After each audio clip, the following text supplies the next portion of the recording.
Hello again. Waiting for the timer.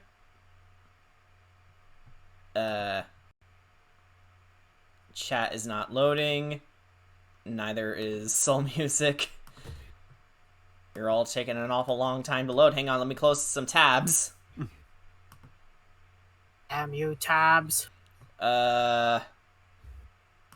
Music bot? Looks like it's safe. Are you feeling okay, Music bot? Hang on. Okay, hang on. Stop. I'm just popping in. Wow, it is being a shit. Well, I do need to set up the chat on the phone anyway. Hi, Jordan. Hello. I know you're here. Don't worry. How you feeling? Just setting things up.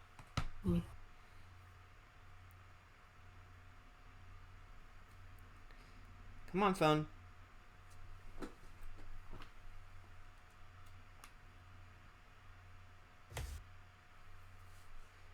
Okay, I don't know what's going on, but things are getting a little hinky. Hey, Big Mac, welcome. Just fixing some things here, or at least trying to.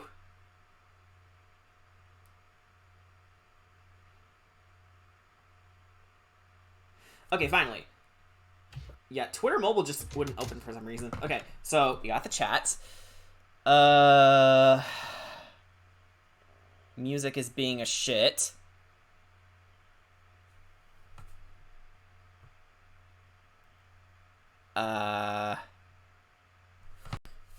Okay, I do have a backup plan. You people in the call won't be able to hear it, but I'll just play the music off my desktop. And I do have something set up here, so... Okay, stream's gonna hitch. Don't worry about it. It's just part of the thing. Jen is here, and so is Brian. Hi. Like, don't be shy, guys. Say hi. I was honestly just waiting you to finish your thing. Hello.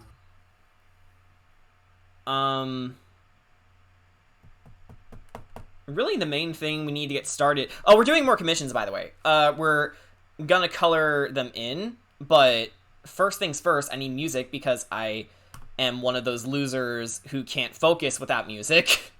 That's not a loser. You know what? Let's listen to the Metroid Prime soundtrack. That's what I'm feeling. Yeah. By the way, speaking of Metroid, it has been 2 months since the release of Dread. I still love it. Okay.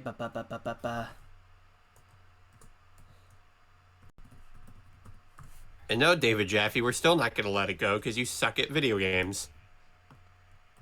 Okay, let me try the music bot one more time. If it doesn't work, then I'll just go with my original plan and just... Oh, there it is. Oh. We did it. Suck a big fat dick. Anyway. Have you ever watched Zombieland Saga, Jordan? No. Sorry for that abrupt answer, but like, no, I haven't seen it. I know of it. I haven't seen it yet. But I don't know. It doesn't really strike me as something I would go out of my way to see, if that makes sense.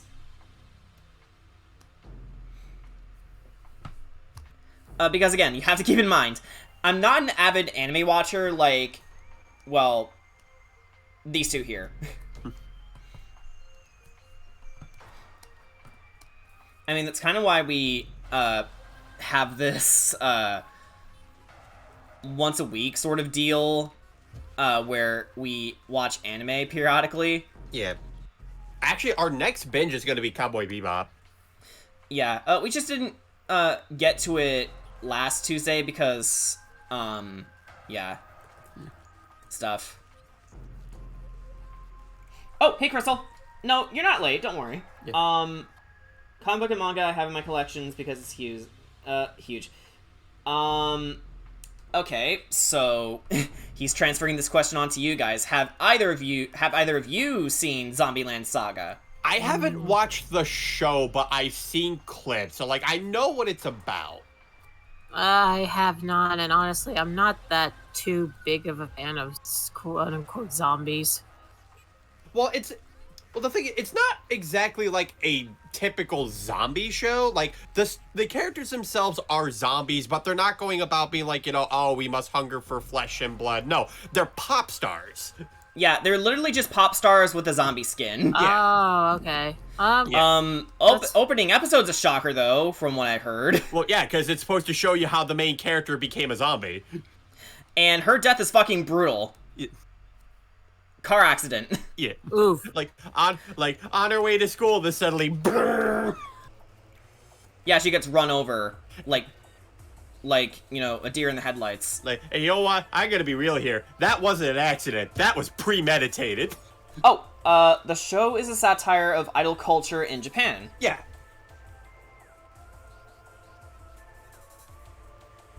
Also, Metroid Prime theme, probably one of the best video game themes out there. Oh yeah, Jordan, how about that poster for the second Sonic movie? Oh yeah, the Sonic the Hedgehog 2 poster. I like it. Needs more Knuckles though. Yeah. Actually, we're supposed to be getting a trailer for it tomorrow. Yeah, that's what I read.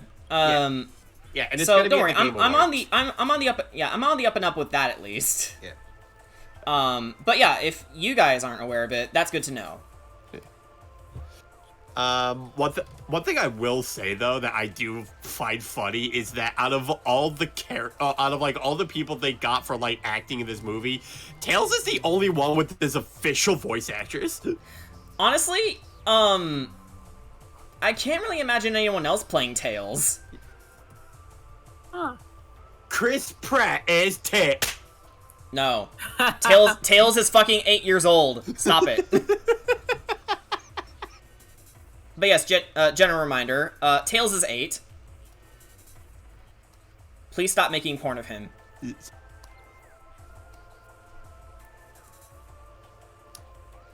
Yeah, we can get with this. And also it appears that Unite is now having its big maintenance update, and I hope they fix a lot of shit. Yes. I mean, knowing what you commonly talk about, something tells me they won't, or they'll try to, but I don't know.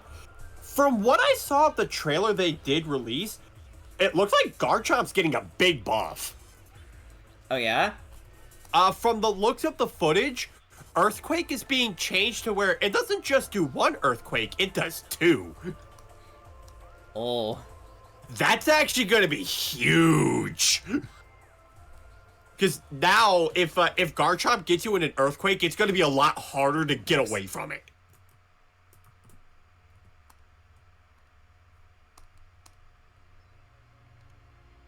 And also, they're adding Dragonite in the game. Oh boy. Oh, finally, another Pokemon I like. And it's also getting their own HoloWare costume. Oh, what's that?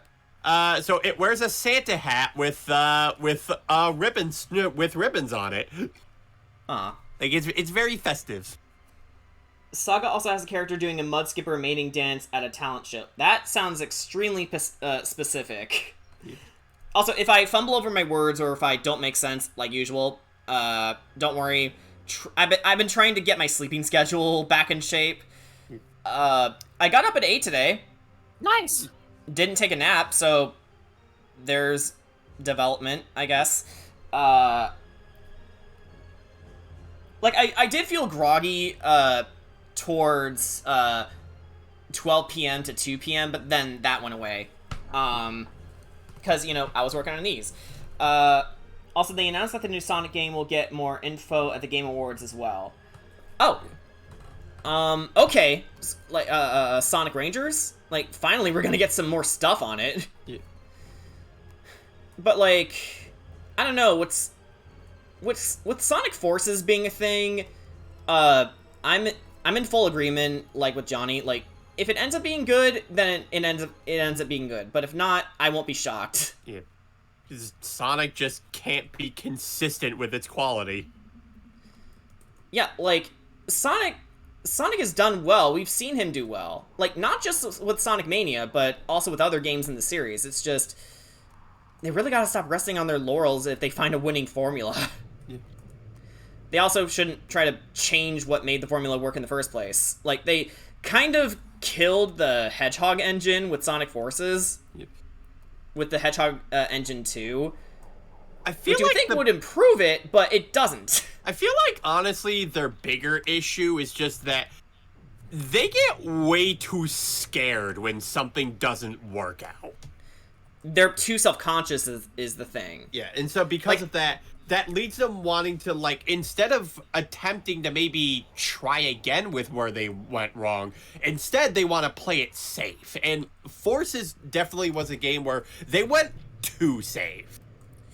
Yeah, and I know everyone gets on the train, oh, Sonic sucks, will forever suck. No, the dude's had some really good games in the past. Not just the Genesis games, you know, Sonic Adventure, and Sonic Generations, Sonic Colors, not counting the HD remake. So, it's just, again, they rest on their laurels, and if something goes bad, then it's like they get secondhand embarrassment from it and never talk about it again.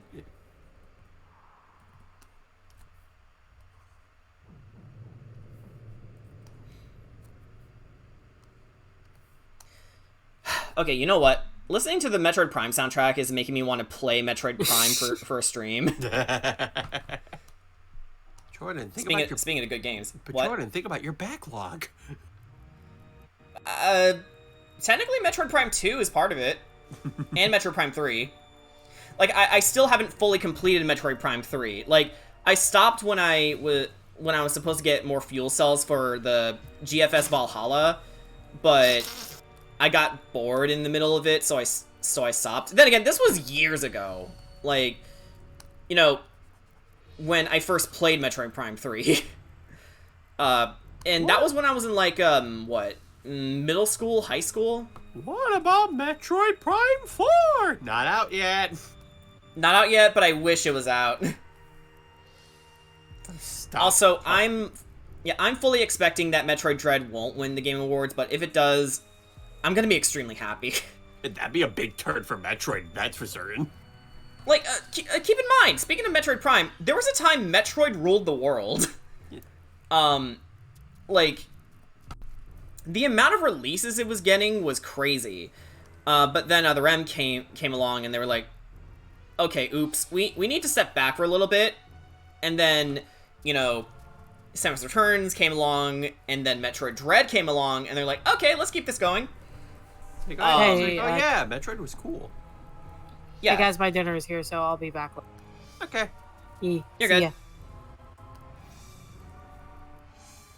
So, Sakurai, will you buff Samus in the next Smash Brothers? Can you make her more like her Metroid Dread and Samus Returns counterparts? Give her a counter. Make her actually fun to control. Yeah, like, honestly, I wish, Samus does control, like she does in Samus Returns. Out of all the characters in Smash Brothers that needed more buffs, if not a complete retool, Samus was one of, Power Suit Samus was one of them. Yeah. Like, I know everyone talks about Samus, but let's be real, they mostly mean Zero Suit Samus. Yeah.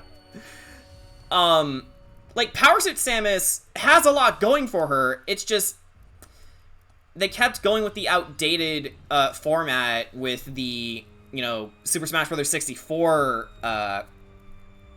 you know, moveset. Yep. Like, how about a Samus who can, you know, Shine Spark? Or how about a Samus who can, you know, melee counter, even when she's moving? Yeah.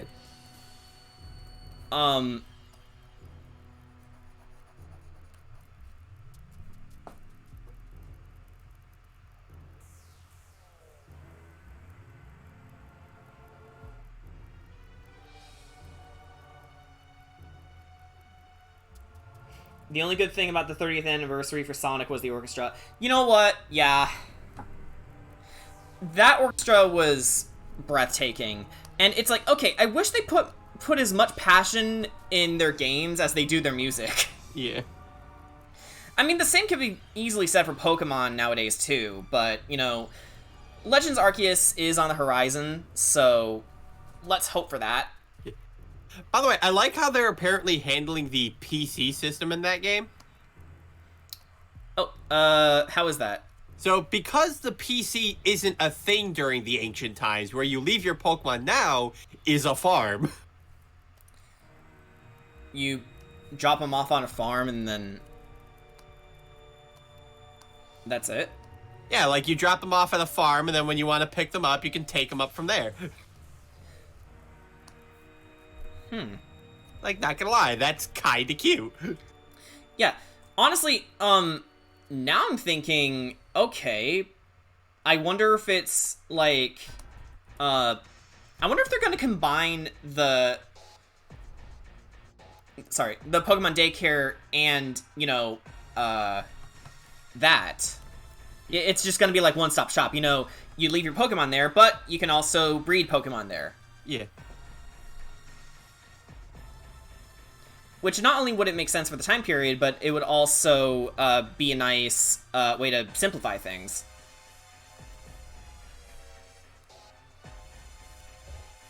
Then again, apparently they also have fucking tablets in Hisui, so who am I to say?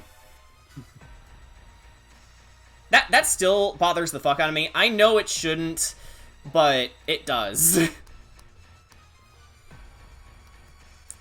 Oh yeah, and the Parasite Queen got a remix in Smash Ultimate, but where's Dark Samus's theme? Like, the Parasite Queen and Dark Samus have nothing to do with each other. Is it too much to ask for you to remix, you know, her fucking theme song? No? It was worth a shot. That said, the Parasite Queen remix they made for Ultimate is pretty nice.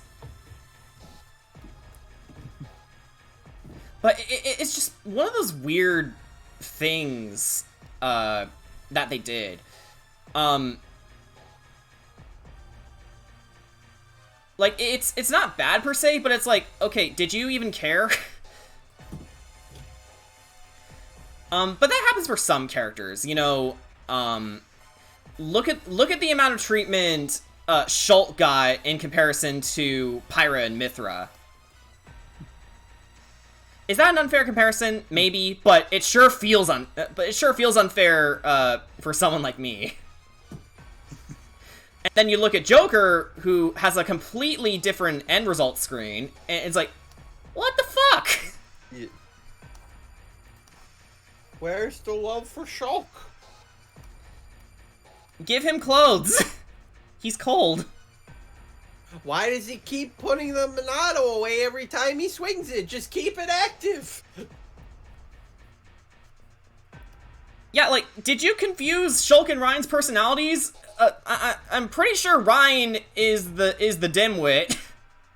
I mean, isn't that why Shulk's the one who says now it's Shulk time? No. No, he's borrowing the catchphrase from Ryan because you didn't put him in the game! I'm still gonna be sore about that. So if I come off as a pretentious fanboy, you're right, but also, I hope you can understand my frustration. It's like, you're right, but do know that I am justified. Yeah. You know what? I think that totally summarizes it. Like, you may be right, but understand where I'm coming from. It's like, you may be right, but so am I. I got to try out a new mic my dad got me. Oh, that's awesome.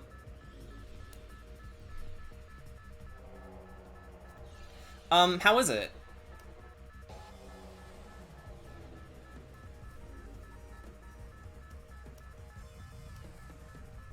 Also, I think we need to get off the planet. Yeah. That tends to happen.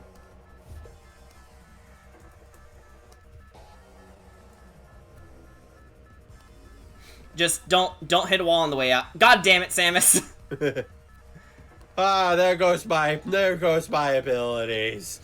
Up, there goes the Morph Ball. Oh, and there goes the Varia suit. No, not the high jump boots. What do you mean the grapple beam's deactivated? Ah! Can't wait to get to that scene. Oh yeah, Jordan, I just saw a really funny animatic involving Ashino and Kaminari.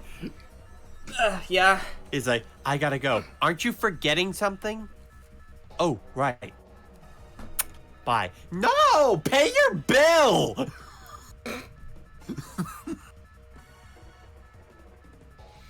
Always pay your bills, kids. Or you will be destroyed. I got a Yeti mic from my dad because he wanted to buy electric stuff, and now I have the mic just in case. Yeah. Oh, 2 mics just in case.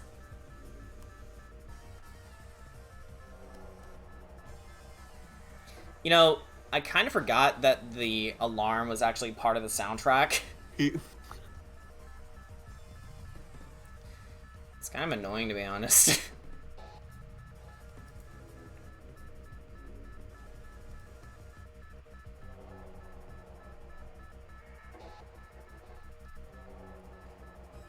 Good, still trying to use it. I was hoping to use it yesterday for Kevin's stream, but he's been absent for a few weeks.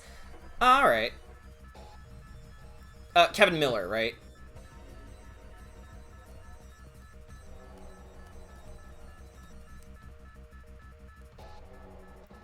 What the what?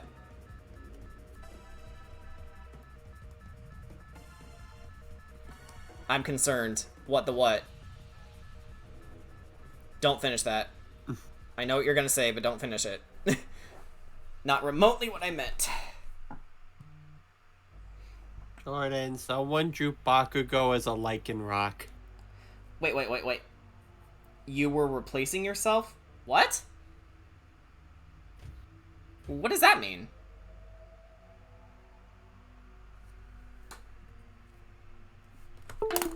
What does that mean? What do I sound like on playback?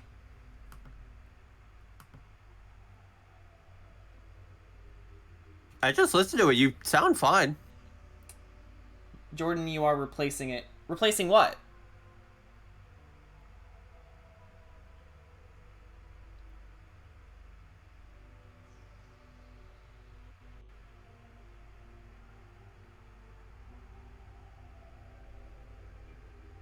Repeating. Now I'm even more confused. What are you talking about?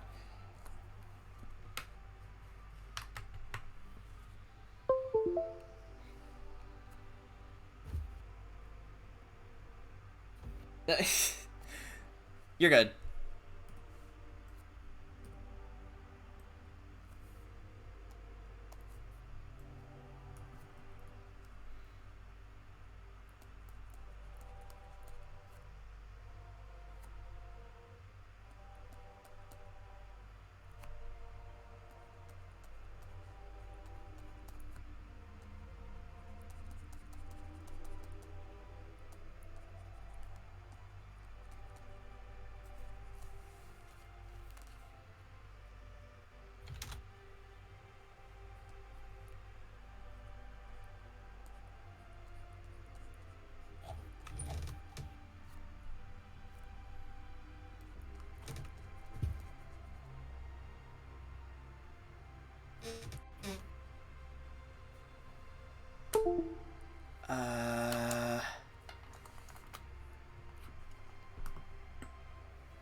Boop, boop. Boop, boop. Can you, like, doubly confirm that my audio isn't, like, you know, repeating itself? Ba-ba-ba-ba-ba-ba-ba. Yeah, you sound good. Are you sure it's not something on your end, Crystal? I'm echoing? I'm not hearing an echo. Yeah, Crystal, maybe refresh the page. Not saying we don't believe you, it's just, we're getting 2 different results here. Hang on, let me check the audio here. Because I just turned on the feedback. Yeah, I don't hear any echo. Yeah, I just tested the audio on Streamlabs, and I sound fine. Then again, it could just be because I have a naturally loud voice, and only now is it just being a thing, but even then, it shouldn't be an issue.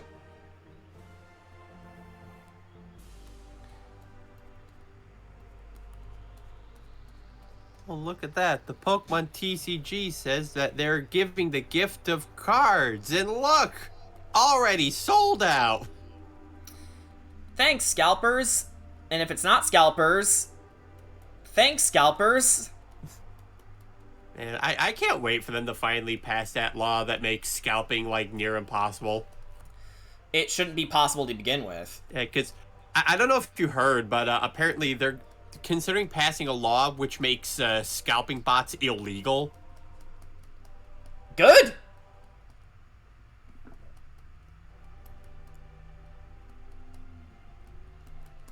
Good!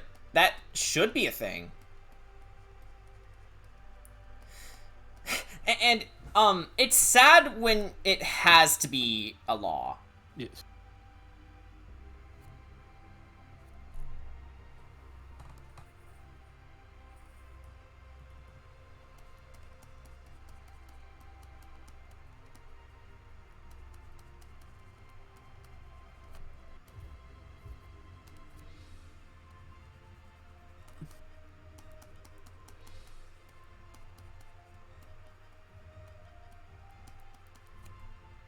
Croagunk, Ooh. give me the order, ma'am. Cynthia, not yet. Croagunk, Arceus, damn it. Fine. Fine. I'm out of PP anyway.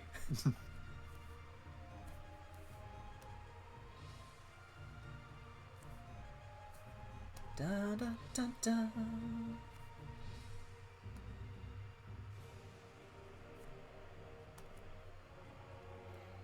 I don't know what happened. I'm so sorry, my Wi-Fi's been stupid all day. No, it's okay. Technology works in really mysterious ways, and very not fun ways. Sorry you had to deal with that.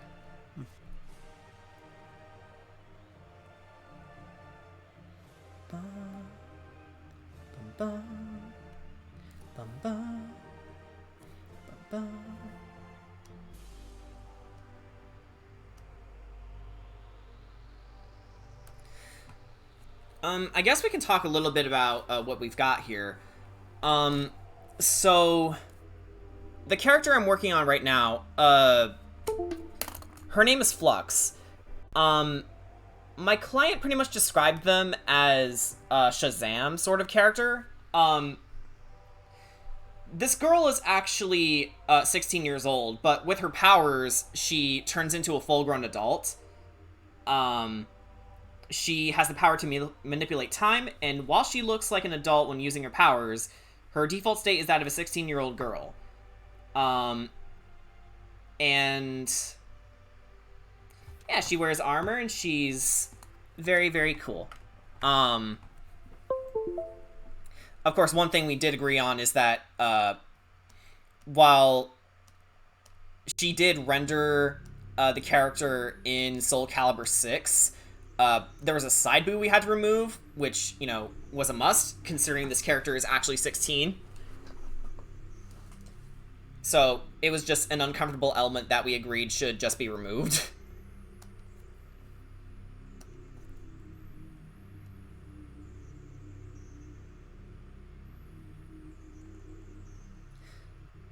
Like, I know boobs are boobs, but, you know.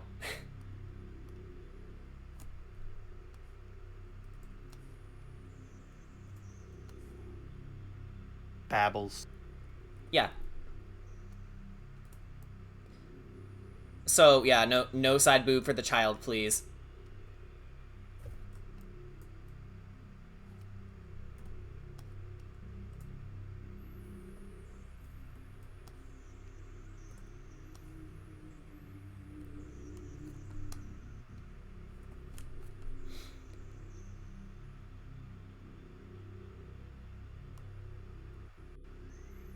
But other than that, I've enjoyed working on Flux so far.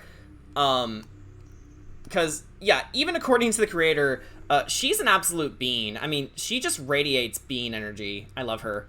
Protect child. Yeah. Protect child from Mineta. Protect all child from Mineta.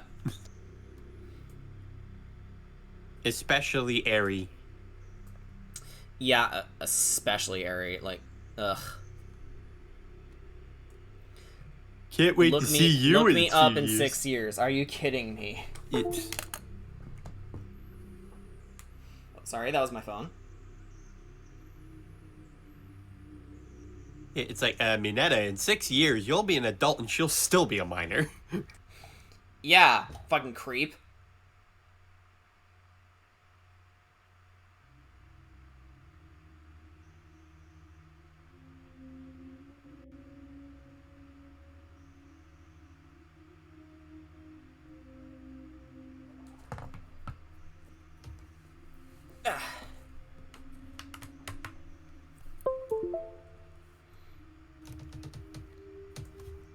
I know what song this is, and I'm really, really waiting for the percussion to kick in.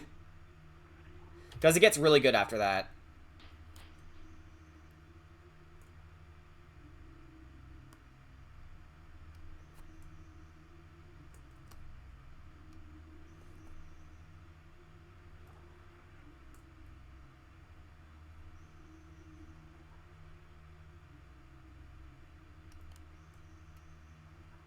So, Jordan, guess what? You became Iron Man? Nope.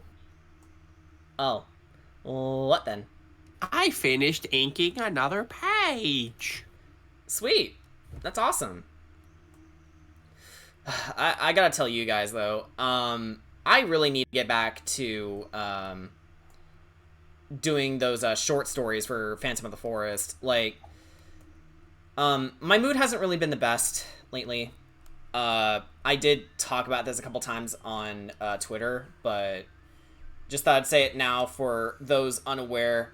I haven't really said anything. But, like, I'm really sort of dreading the future. I won't go too into detail about it tonight, because I'm really just not in the mood. But yeah, let's just say for now, things are gonna be fucking rough after January. Like, more than they already have been.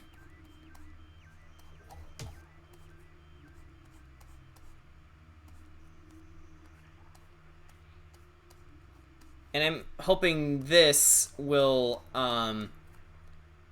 this and, the commission sale that's been going on,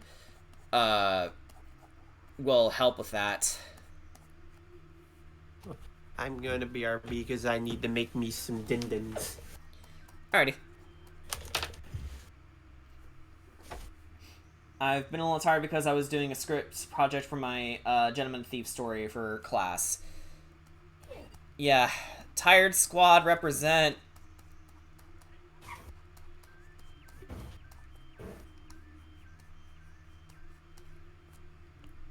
Oh my god, the soundtrack is outright teasing me. Like, come on, get to the good part. It's good now, but please. Please. Get to the good part.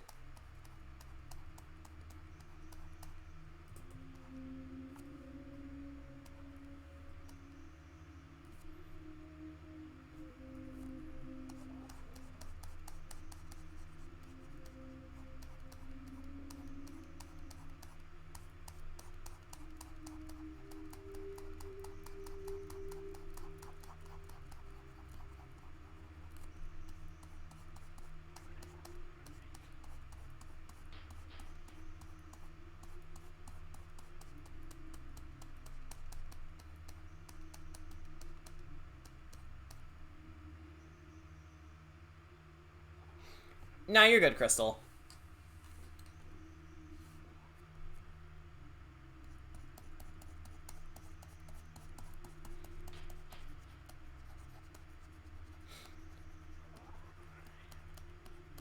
we're all here to use as a space to relax. So don't feel the need to rush or anything.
But as for my mic, it worked fine. It worked fine yesterday. Though, it's a little weird to use when talking to everyone. Yesterday, because I was trying to turn it down a little, and sometimes I wasn't near it, but it still worked. I just needed to practice. Yeah, my mic, at least for Discord, needed some adjustments too, but all it took was to get in a call with BJ and Brian to like make adjustments as they were needed. Because it's always helpful when you get someone who's like, okay, you sound like you're in a tunnel, and then, okay, that's a million times better. Hello? Oh, hey, Danny. Hey! How's it going? Oh, it's going all right. I'm just coloring in these 2 commissions here. I do have a third one by TP, but it's a little it's not porn. Before you ask, as I say this, but it is a little more risque. Okay. Just half nudity mostly, but yeah. Okay. It Sorry. involves Lele, so yeah. Yeah, that makes sense. Anyway, sorry about hopping in so late. Like literally, I think like right when you were getting ready to stream was when my little brother called. Nah, it's fine. Yeah, it's like I actually don't think I got around to telling any of you guys, but last week my little brother and sister-in-law, they had their second child. Oh, wow, that's amazing. Yep, they had a little girl. So she was born. Aw. Yep, so she was born last week. So, so he's home, he's home with mom and, basically on paternity leave for like 2 weeks. So I tried calling earlier to, just to check up, make sure everything was okay. And he literally, that was when he called me back, was when you were getting started. Ah, well, again, if it's for something that big, I don't mind that you're a little late. Yeah. Yeah, I don't mind at all. That's great. Mm-hmm. Yep, so, yeah, but, baby's doing good, which is good. Mom's still recovering, which makes sense to me. Yeah.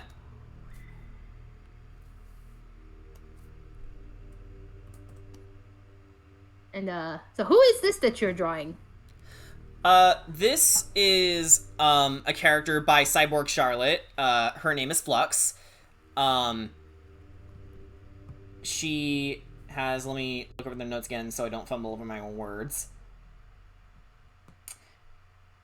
Yeah, she, has, well, time manipulation powers. And she's kind of like Shazam in the way that, she's actually 16 years old, but when she uses her powers, she turns into an adult. Okay. Yeah, they have a lot of characters like that. It's really awesome. Okay. I've worked with Cyborg Charlotte in the past, and I love all their characters, heroes and villains. Okay. It's like I saw like a screenshot or something. Is this from a game? Oh, those are the reference photos for what they wanted in mind for the character. They also had a pose reference, but I've long figured that out, so Okay. decided to not include it for this. You know what? That works. Yeah.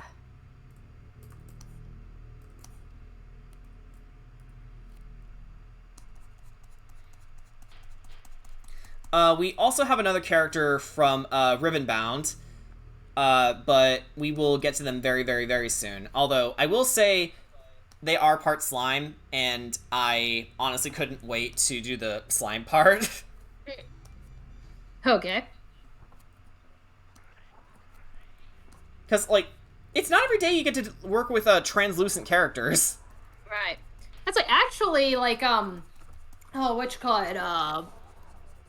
Yeah, when you got I guess more slots available or something, it's like I'd actually like to commission you to design my character for this Ravnica campaign that Boone is planning. Oh, right. Alright.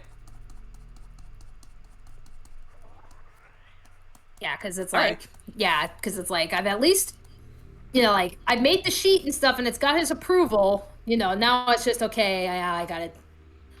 I need a design for this character, and it's like, hey, yeah, I'm gonna need help with that. Alright. So, Danny, did you have any thoughts about the Sonic movie Twitter tweet that was posted today about the poster? I did see that poster, and it looks amazing.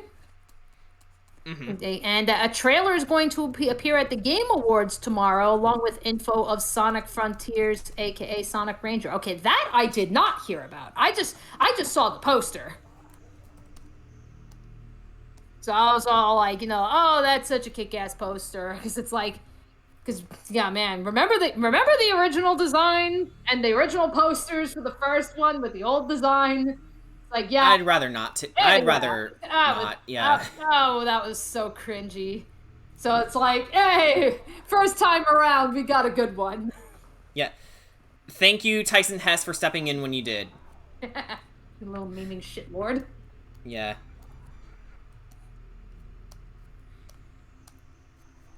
So, you guys from Jersey?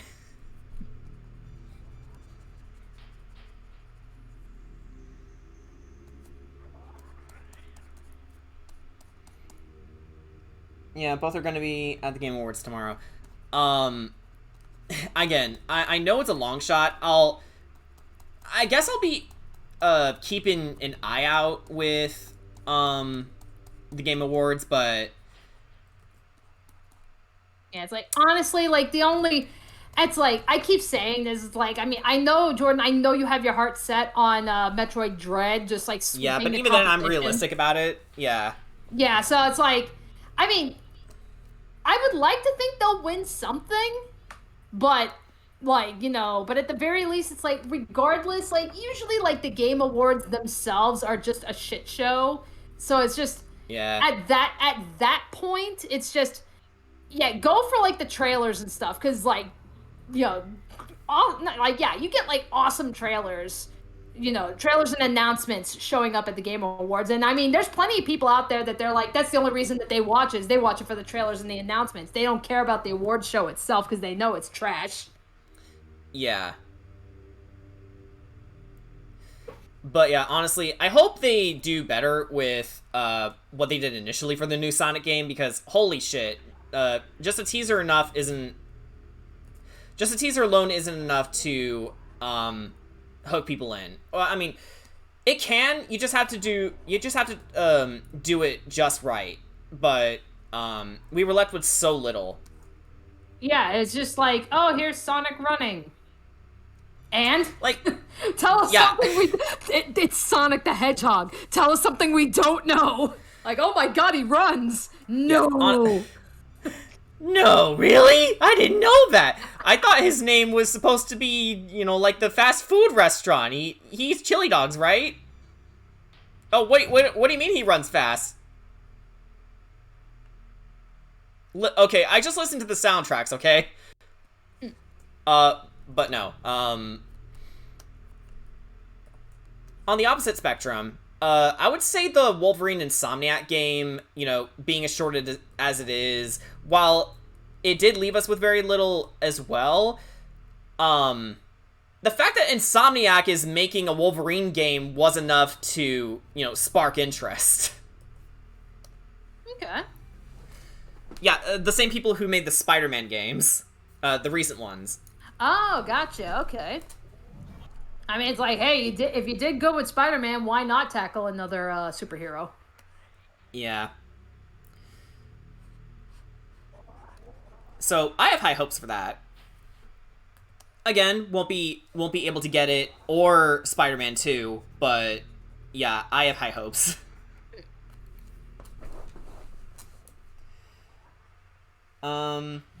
Both are going to be at the Game Awards tomorrow, which is going to give me a reason to see it. I'll try my best not to spoil some of the games announced there if you get a chance to see them. Again, I'll be on and off about it, so I think I'll be able to see everything regardless. I think, what time are the Game Awards? Yeah, what time is it actually? I mean, because I think, like, regardless, like, chances are I'm gonna end up missing it, because it's like I'm either gonna be at I guess depending on the time, I'm either gonna be at work, I'm either going to be eating dinner, or I'm going to be at the gym. Yeah. Or in my case, I'll be doing my own thing, you know, writing or drawing, doing commissions. I know we're definitely not streaming tomorrow because of the Game Awards, but I know Critical Role is definitely going to be at 10 for me. Ooh, Hive Totem! Sorry, I love this track. Oh, no problem. It's one of the first boss themes after the Parasite Queen in Metroid Prime. Yeah, we're listening to the Metroid Prime soundtrack right now. This is the Hive Totem theme, and it's reused again for another boss, and like, just listen to this. Okay, for Crystal Star, the Game Awards on her end is 6 p.m. Mountain Time. I'm trying to remember Mountain Time. Are you on, Jordan, are you on Eastern, or are you on Eastern. Okay, you're like me. That's where it's like, because I know there's a line, like, at some point you go from Eastern to Central, so it's like, I didn't know what end you were on. Yeah, but, I'm EST. Okay, yeah, so Eastern Standard Time, I want to say that's 2, maybe 3 hours, so if it's 6 o'clock on her end, it'll be like 8 or 9 for us. Yeah, oof. I want to say that's the case. I could very well be wrong.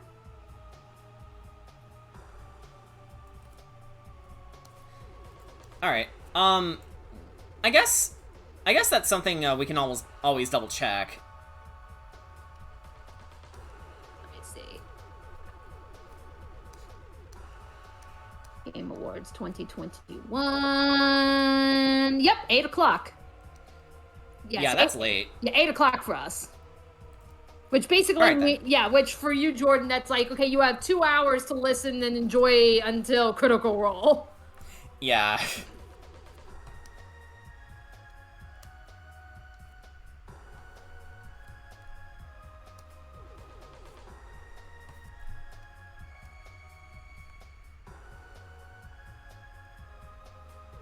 At 8, sadly I checked. Yeah, alright.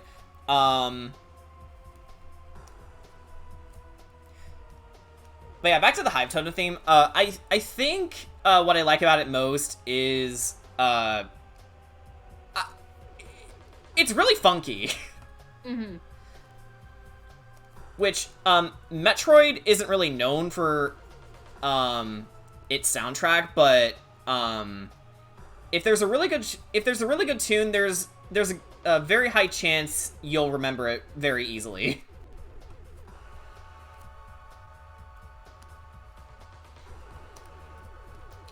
I guess if we can use a recent example, Caterus has those really good sour notes in Metroid Dread. You know, the duh, you know, in the main track. Mm-hmm. Like, they did it in such a way that honestly made it seriously catchy, which is really hard to do with sour notes. Which, to my understanding, are like 2 notes being played at the same time.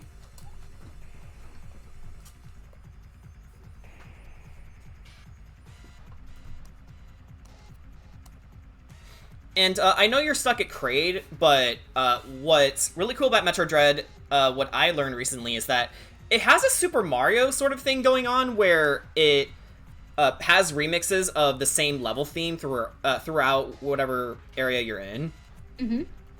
And in Kraid's battle theme, you hear the Caterus theme in the background. Like, if you wait long enough, you can hear the sour notes again.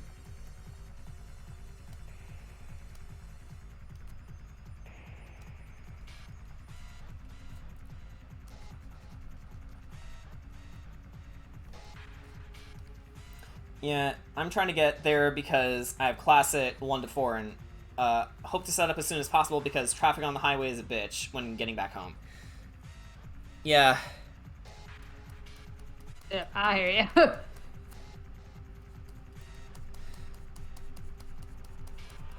Honestly, I both envy people who can drive, and I'm also happy that I'm not able to drive yet.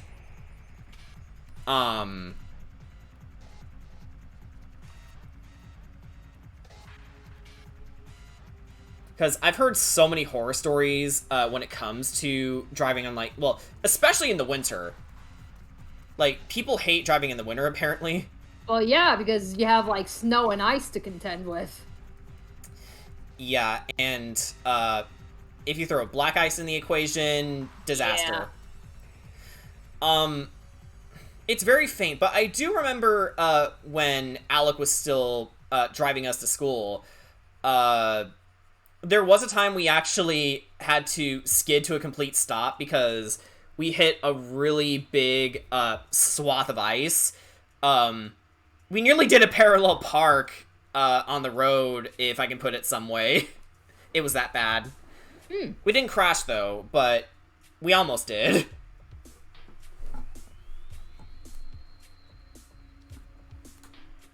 Oh, finally the tune kicks in. I was waiting for this. And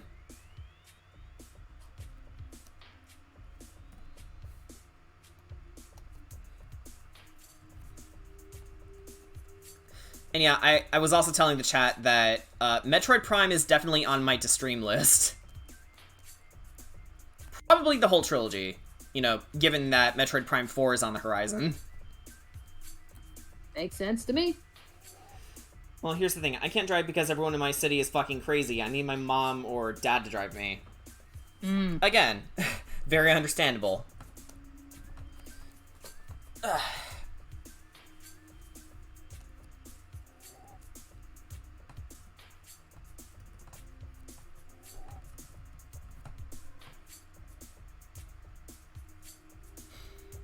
But yeah, it's always nice to draw characters in full armor, because I've been doing it for a very long time. Like, I'm fully aware I'm not the best at drawing armor, but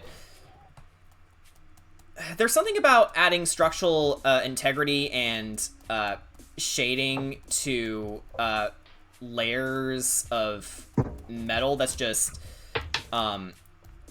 oddly soothing to me. I's returned with bagel. Yay, bagel. Oh, and there's a Danny. Yes. But with no bagel. Oh, damn Yeah, it. Well, unfortunately. I have 2. I can share one. What kind of bagel? It's onion and they have peanut butter. Onion and peanut butter. Yeah, I'm gonna ask about that too. Yeah, because it's like onion.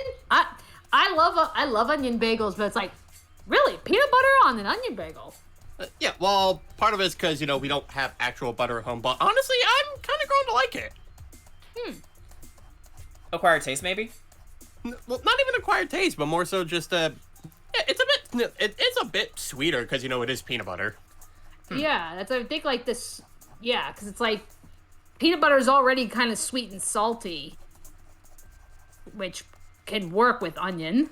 So You know what? Yeah, it does make sense. Then again, Gordon Ramsay might look at it and go, this shouldn't work.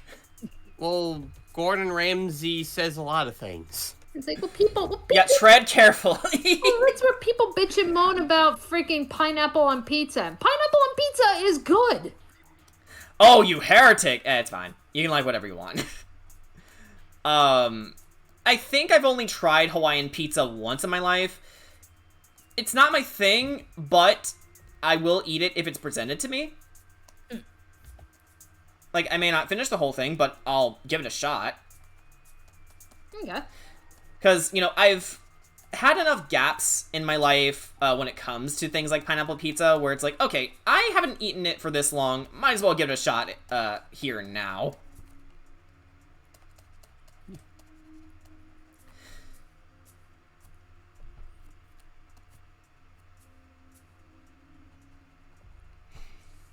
Plus, it's during my animation online class, so I'll be listening while animating because it's a workshop day this week. Awesome. Yeah, background noise can really help with animation. I know it helped me back when I was, still animating in college. Also, tomorrow, me and my mom are going to be baking some Pillsbury Airy cookies, because they're the Christmas ones. Okay. Oh, do you have those Christmas-shaped cookie cutters? No, it's more so, these cookies basically have they have Christmas patterns on them. Like some of them have Christmas trees on them, a snowman face on them. And it's like it's like I know what you're talking about. It's like a big log. Yeah. And you just cut it's already done. All you gotta do is cut the log up into pieces and bake them. Yep. Okay, I was about to reiterate my question, but I guess I don't have to now. Yeah, it's it's like funny thing. Like actually, my mom and I today actually we baked a bunch of cookies because my mom wants to make Christmas cookie tins to give out to friends, give some to my brother and such. So, since I was home, she's like, okay, I may need your help on something. So we were making sugar cookies from scratch. Ah. Yes, I had my fair share of baking, making the dough. Then you have to roll it out and cut them, baking them, and then we decorated them. Sugar cookies are another thing I need to give another shot. They're good.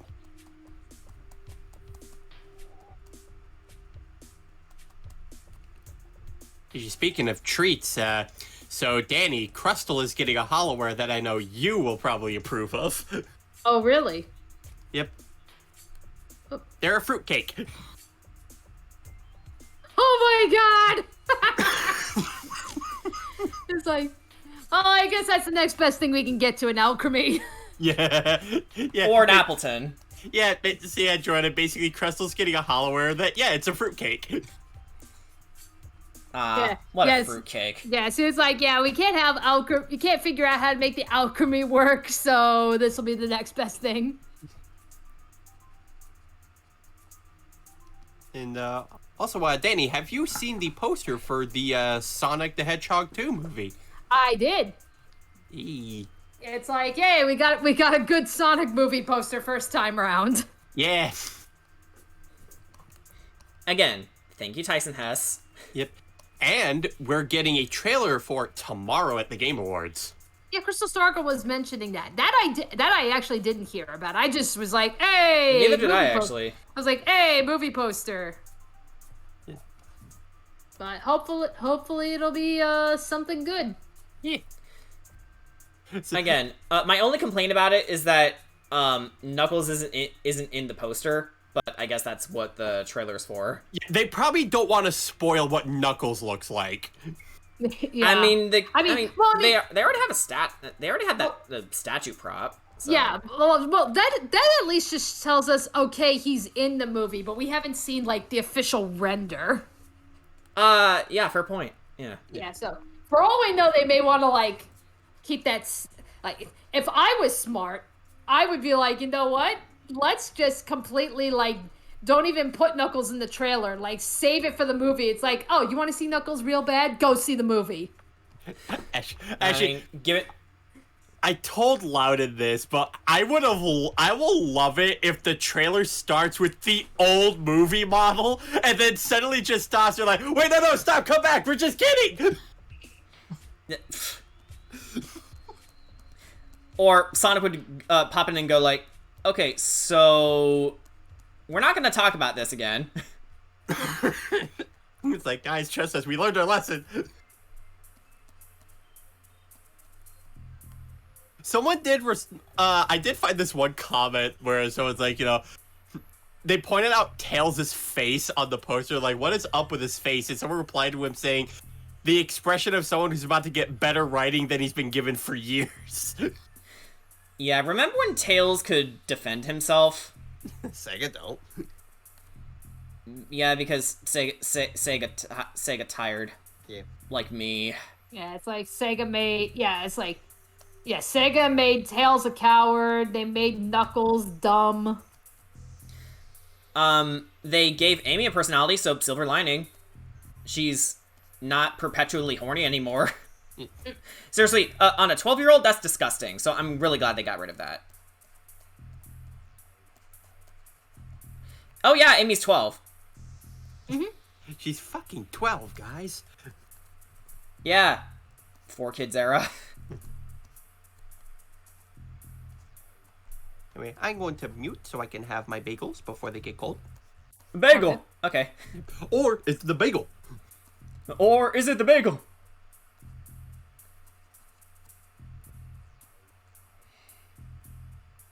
At least Amy was doing better in the games and comics. Yeah.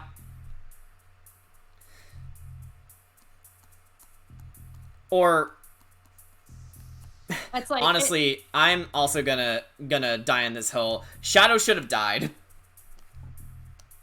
They don't know what to do with him anymore. Yep, nope, I agree. Well, it's like, I mean, it's like, I hear, like, that the Sonic comic is doing really cool things, like the IDW comics.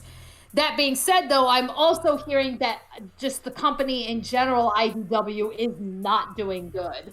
Like, they're Oh no. their profits are not good right now. So, honestly, who knows? So it's like, yeah, if sales don't pick up, we might end up losing the Sonic comics.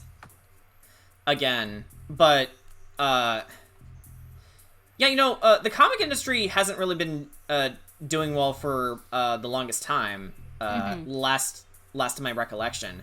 I can't tell you the exact point it started getting bad, but,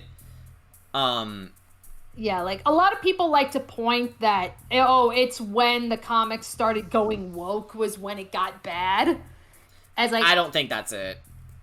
Yeah, it's like, I don't think that's entirely it. I'm sure it hasn't helped, but you can't blame that for the sole reason. No. Like, that's really childish. Yeah, like, I Am Not Starfire is not killing the comic book industry, as bad as people say it is. It's like, no, there's more to it than just the woke crap. Can I blame Ken Penders anyway to be funny? Ken Penders is a fucking creep. Cool, so I can blame Ken Penders, because it's funny. Yeah. Alright. And if you don't know who Ken Penders is, well, luckily, we're not going to explain it here because I like to spare you guys. But you can always look it up for yourself if you're that sadomasochistic. Yeah, but Yeah, but at the very least, like even if the comic book industry isn't doing so hot right now, rest assured the manga industry is kicking ass. Even overseas. Yeah, it's thriving. Even overseas, it is kicking ass right now. So if you're more Yeah. if you're more of a manga fan, like rest assured manga's not going anywhere anytime soon.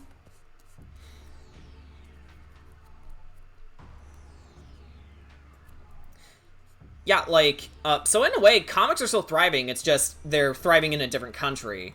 Right. Well, a completely different medium. Yeah. I mean, that's like I've heard like a lot of people like, like people that maybe they were fans of like the superhero comics and they don't like where the superhero comics have been going lately. So what did they do? They turned to My Hero Academia. They're like, "There's my superhero comics. That's what I came to read." It's like, Yeah.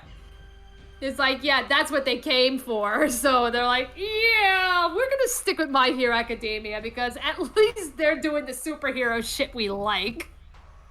Yeah. Also helps that the mangaka is also a huge nerd. Right.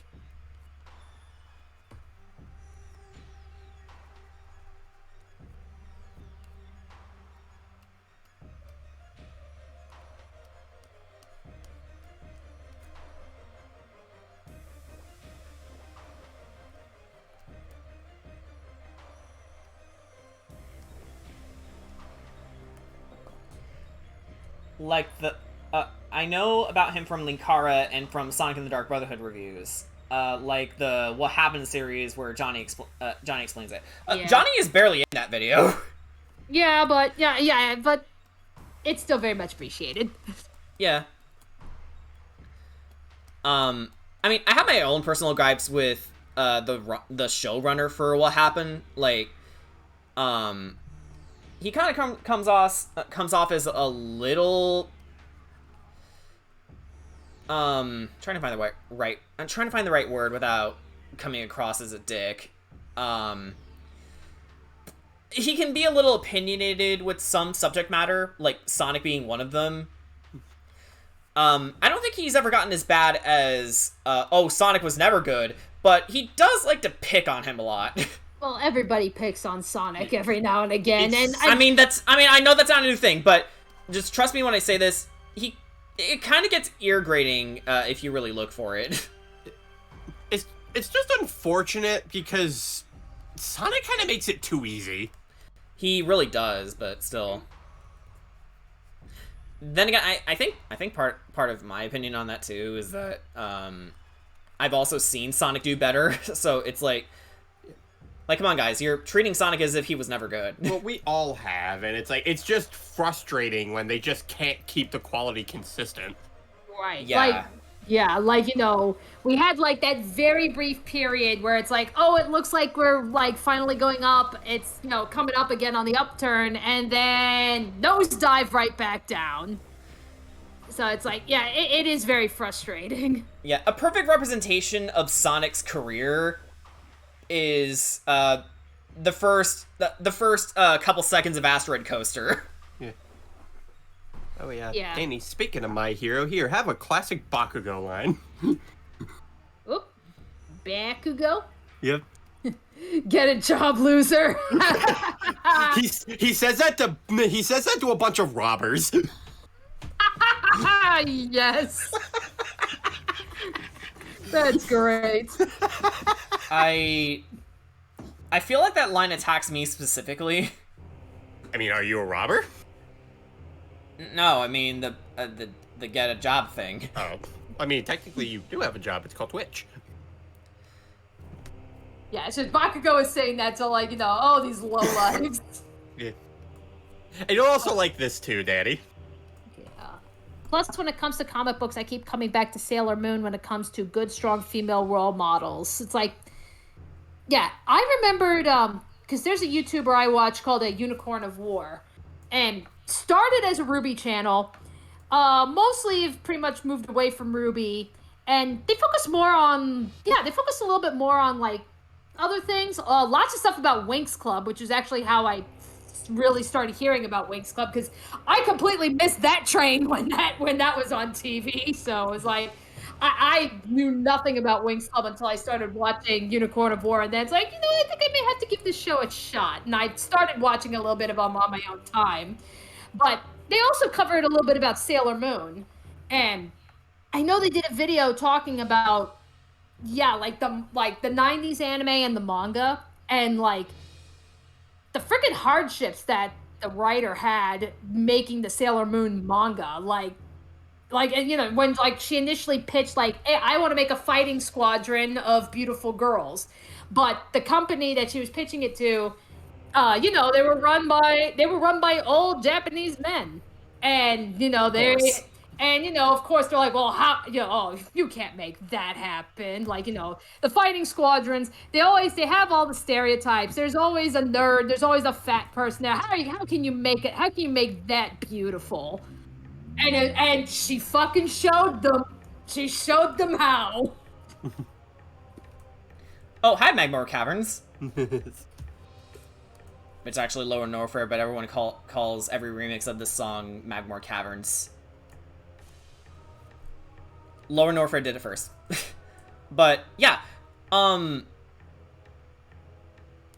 know it was a different time period, but it always pisses me off whenever you hear stories about that, especially if a piece of medium happens to feature a woman, and it's like, oh, we can't do this because, women are supposed to be, demure and defenseless, and you gotta save the princess, and it's like, are you hearing yourself? Because that's archaic as fuck. And, like, again, I get it, different time period, but at the same time, with our modern conventions now, it's like, we really treated women like this, didn't we? And the Greeks were even worse about it, if you're at all familiar with the mythologies. Like, Pandora's Box is, an egregious example of this, because, like, so, according to Greek myth, women are the source of evil, because one woman opened, the box and released all the evils and kept hope away. I mean, the Bible was the same way, like the story of Adam and Eve. The snake originally went to Eve and tempted Eve to eat the fruit from the tree of knowledge, and it's like, yeah, blame it on the woman. Blame it on the woman. Except don't, because her gender is not her fault. I know, but... And even then, it's not even the problem.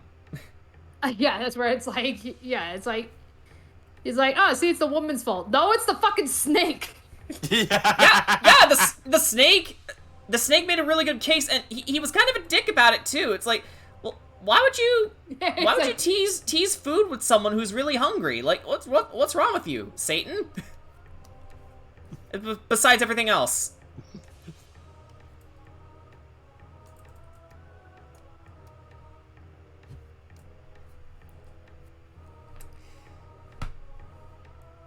Yeah, Naoko was trying to make a series and had hardships, too, like pregnancy, and she had some of her old manga pages being lost for no good reason. Oh, man.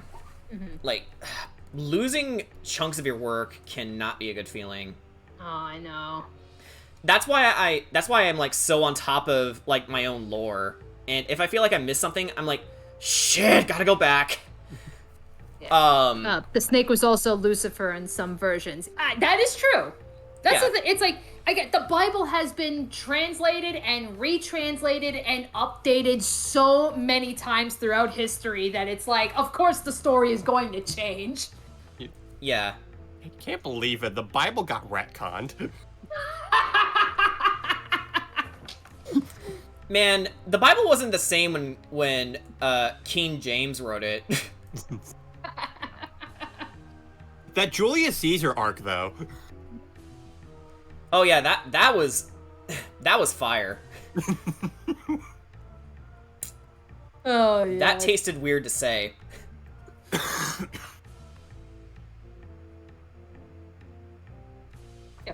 actually, I think, like, part of the reason why I think I'm really getting into Hell of a Boston Has-Been Hotel, because, well, it's very obvious a lot of the backbone of the world of hell in that series is based on Christianity and their interpretation, especially with Hell of a Boss. We're pulling all different kinds of sources. So it's not just, oh, it's the Christian version of hell. It's like, no, they actually threw in, like, you have the whole Goetia thing going on, and that's how they pulled the references for Stolas and all the different princes and such. Because it's like, yeah. yeah, they're pulling from a wide variety of sources. I mean, it's one of those things like, it's like, yeah, of course I've heard of the 7 deadly sins. It's like, I've heard of maybe like the 7 princes, can't name them all, but I've heard of them. Never heard of the Ars Goetia until Stolas. And I'm like, what the fuck is the Ars Goetia? And it's like, oh, that's a whole nother text. And, you also have Asmodeus. Oh my god. Yeah. Oh, okay. Is it Asmodeus or Asmodeus? I keep hearing both. I've heard both, but at least in Hell of a Boss, they're pronouncing it Asmodeus. Okay, XP level 3 is gonna be pissed off about that because he pronounces it Asmodeus. I've heard it both ways. I don't know which one is truly official, but I've heard it both ways. Potato. Yeah. I just know one of them asked you to give him a thrust. Yeah. Okay, actually, it's like, can I just say, I actually appreciate that, okay, Asmodeus is supposed to be the Prince of Lust. I am just, it's why is it such a breath of fresh air that it's a dude and not a woman? because it's a dude. Yeah, no, but seriously, is it just me or does it seem like so many times whenever there's like an embodiment of lust or something, it's always a woman. Yeah, I definitely agree. It's always the female temptress, and it's like, that trope has gotten so goddamn old that it's like, give me a horny dude, please. And it's like, here comes the Hell of a Boss. It's like, to scratch that itch. It's like, holy crap. It's like, yeah, dudes can be horny for other dudes. Yeah, Danny, you're basically like, finally, some good fucking food. But yeah, Dante's Inferno, the video game, not the book, did, exactly that tired old trope. The embodiment of lust is a woman who has, like, tongues in her nipples. Yeah, I'm not kidding. That's actually her design. I did not know that. Yeah. Okay, so if I could describe Dante's Inferno, the video game, it's like God of War, but worse.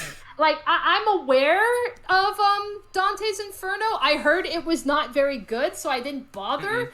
And I apparently heard, like, what is, like, the final boss is literally swinging pipe. Okay, that I didn't remember. Or, like, I don't know if it was the final boss or just a boss or something, but, like, full-blown 10-inch dick. Like, 10-foot-long dick just, like, swinging around or something. And I'm the like, final boss of the game. Yeah, and I was... Wait. Okay. Yeah, and I'm like... And I remembered hearing that, and I'm like, how did they get away with that? I mean, wasn't it rated M? Yeah, it is. It is, but even so, there's still so many things that they stay away from. Like, yeah, titties are okay, but not the groins. Like, titties and butts are fine. And apparently egregious fart noises. Yeah, in when you travel through I believe greed or avarice, one of the circles, you're basically in something's bowels, and yeah, you hear fart noises because gross. They were definitely trying way too hard with greed. Yeah, I mean, they're trying way too hard with the entire game, but you know what I mean. Daddy, I gotta show you this. Oh no. Naoko had a lot of interesting things on Sailor Moon since she is a chemist and got a degree in it. Oh, you know what? That kind of makes sense why the Sailor Scouts were named after, alchemical elements. But yeah, because it's like they got the planet. Yeah, I mean, it's obviously they're named after the planets, but I think I think specifically like the symbols and such that they use and they constantly reference. It's like, yeah, a lot of that I think was based on alchemy. Yeah, like, especially the, precious metals. Yeah. Why is Deku stealing Bakugo? He's taking his man's. Why, though? He misses his man's. It's like...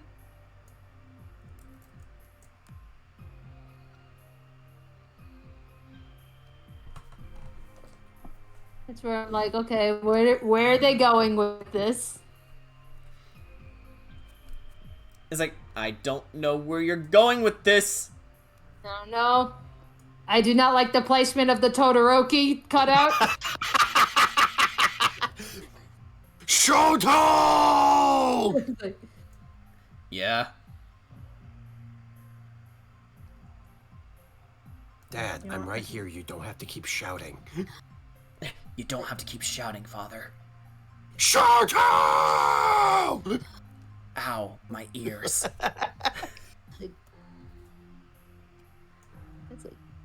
It's like, what? Insert Optimus going, I'm sorry, what? It's like, what is happening in this video? Your laughter isn't an answer. I think this is just like a Japanese exclusive event. Yeah, I'm confused as to what the hell's going on in this video. Yeah.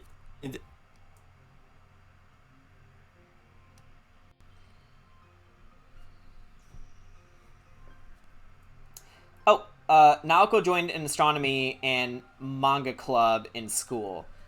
Oh, okay, that's also part of it. Nice.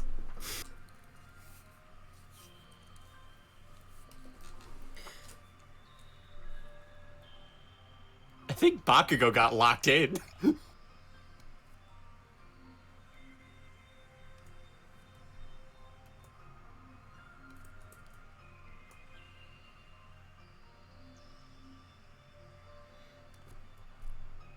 Bum bum bum bum. Bum bum bum bum. Bum bum bum bum bum bum.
Legs look shiny. Oh, her leg armor? Yeah. They shine. She was also a shrine maiden as a part-time job, which was the inspiration for Rei, aka Sailor Mars. Oh, she was a shrine maiden. Cool. Yeah. I know definitely one of the things I would like to go back to, you know, considering I'm pre-writing Phantom of the Forest, and, you know, I actually added more members to my spoiler squad. One of them is here in this chat right now, actually.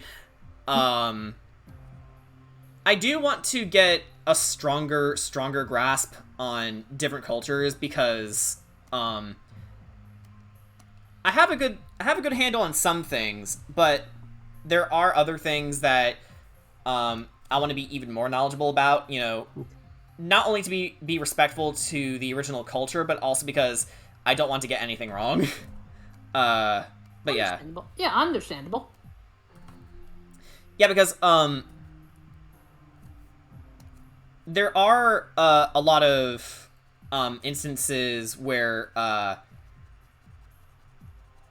the main characters will travel to other continents, and they are based on different belief systems, and you know, different political systems.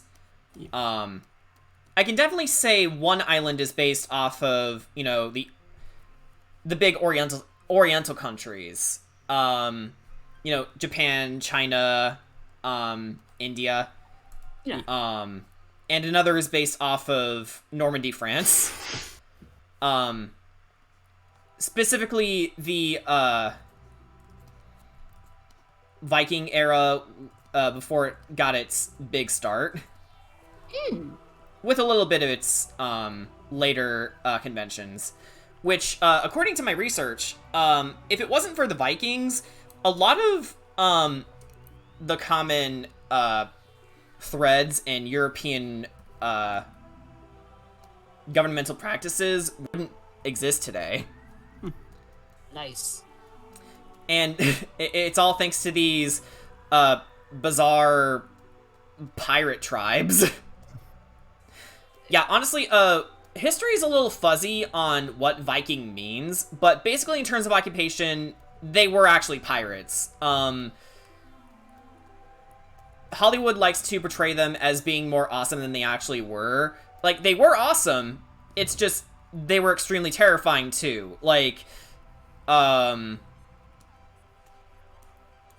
you know the, saying, rape, pillage, and, you know, that? Yeah, those are Vikings. Thing. Yes, those are Vikings. Yeah, just think more bloodthirsty pirates. But pirates nonetheless. Okay, so also, Danny, My Hero actually had another one of those popularity character polls. Oh, okay. Oh god, are you gonna tell her about that too? Yeah, and once again, number one is Bakugo. Well, as he should. But what? I'm sorry, what? No. But it's even funnier. What's even funnier is that people actually got upset about that. Like, god damn it, he keeps winning these polls. Hi. It's like, well, then why do they keep making him so good? Yeah, but you see, here's the funny part, Danny. So, someone actually took it upon themselves to conduct their own character poll to see, like, okay, so everyone within the My Hero community, you can vote on this poll, and we'll make our own popularity contest with these votes.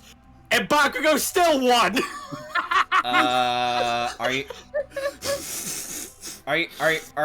Are you fucking with me?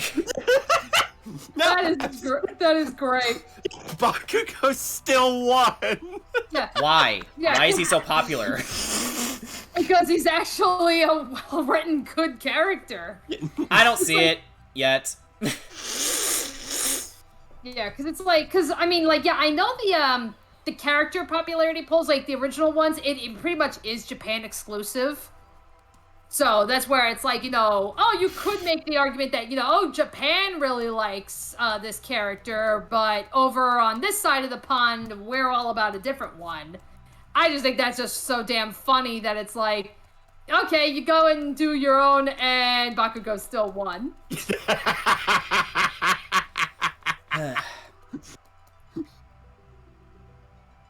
Do you think it's funny that I don't like Bakugo? Kind of. Okay, fuck you. Anyway. Again, I say this as a manga reader. Like, okay, I have no doubt that Bakugo will get better. I'll just wait. I'll just wait until I see it. Because Well, here's my other thing. It's not even just so much like how he currently is in the manga, because he is still really good. But like, the thing that I do like about Bakugo too is that he's an interesting character in the sense that he's actually the exact opposite of what he's stereotyped as. Like, I mean, yeah, he still is like the big rageaholic dude who has no inside voice. But like, you'll have people be like, oh my god, he's such an egotistical bastard. It's like, no, the reason he shouts and is so proud of himself is because it's actually the opposite. He's actually very insecure about himself. it's like, I get it, I just don't give a fuck. And, like, especially during the his rematch against Deku in season 3, where he actually blamed himself for what happened to All Might. Yeah, that's what I'm alluding to. Yeah, that's what I'm alluding to. But it's like he immediately reverts back to that. It's like, just can you go forward and drop that, please? Well, not necessarily. Like, I also feel like most of what it is too, because since he knows the secret to All for One and One for All, I don't think he wants to make too big of a change to his personality outside. Otherwise, people are going to be like, Bakugo, you're steadily changing around Midoriya. Is something going on?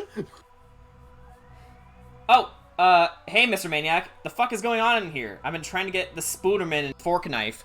Just commissions. Actually, you might see me finish, one of them right now. I just need to apply shadows. Oh yeah, and we're also talking about how I'm insane for not liking Bakugo.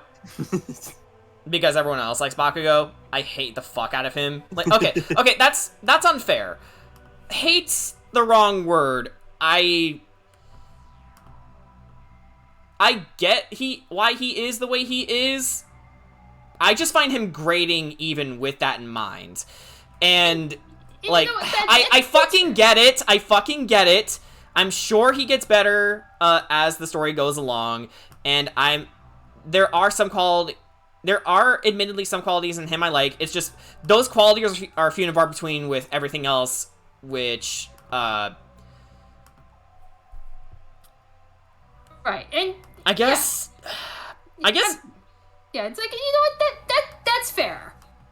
You know, it's like I can definitely understand, like, you know, where you're coming from. Like, I love him being like a dumb rageaholic because he just gets so worked up over the stupidest things, and he does get reprimanded for it all the goddamn time. So it's like kind of like Blue from Foster's, actually. Yeah, so it's like I actually do like that, because it's like, yeah, if he was just, you know, if he was just the rageaholic that gets angry at everything but doesn't face any repercussions, then it's like, I probably would be in the same boat as you, Jordan.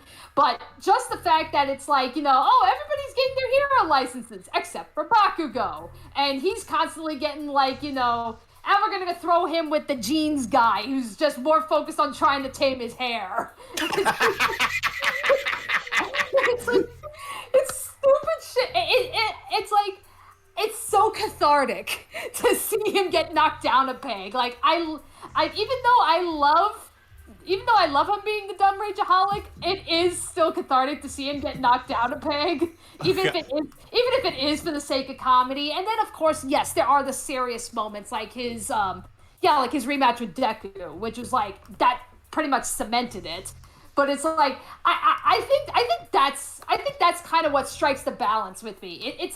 I get the impression, like, Horikoshi's not writing a character where he's like, oh, you know, I am trying to make this character be so fucking badass, and even when he does bad shit, let's forgive him, or something, you know, cough, cough, Sasuke, fuck you, cough. Oh, don't even get me. No, I will definitely say Bakugo is so much better than Sasuke. Yo, and this is coming from someone who doesn't watch Naruto. Oh, do not get me started on that fuckboy. And you know what, Daddy? I'm glad you're mentioning that, because, like, that's literally the exact reason he is putting Endeavor through a redemption arc. Nice. Yeah, because, like, yeah, I'm actually quite enjoying Endeavor. Yeah, like, because that we actually are gonna get to the start of that in season 4, Danny. And yeah, Bakugo does have, like, an episode for him in season 4, which I like to refer to as the Bakugo gets bullied by children arc. It's so fucking good. One of my favorite arcs, if not for that one reason. Yeah, but it's like, but yeah, like, you know, it's almost as if. But I don't know. I feel like such a cocksucker when I say I don't like Bakugo, even with the things I understand about him. It's like I just don't want you guys to think I'm psychotic, you know? No, not at all. Yeah. Well, because, you know, again, you're not a manga reader. You're only seeing from the anime, so you only got really that to go off of.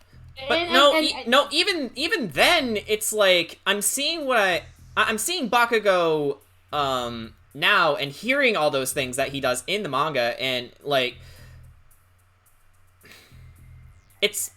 it pisses me off. Yeah.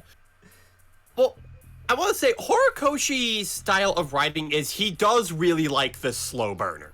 And that is something that he definitely does with Bakugo. Like, over time, like, he does kind of just slowly knock him down a peg to, like, try to get him, like, to try to humble him a bit more.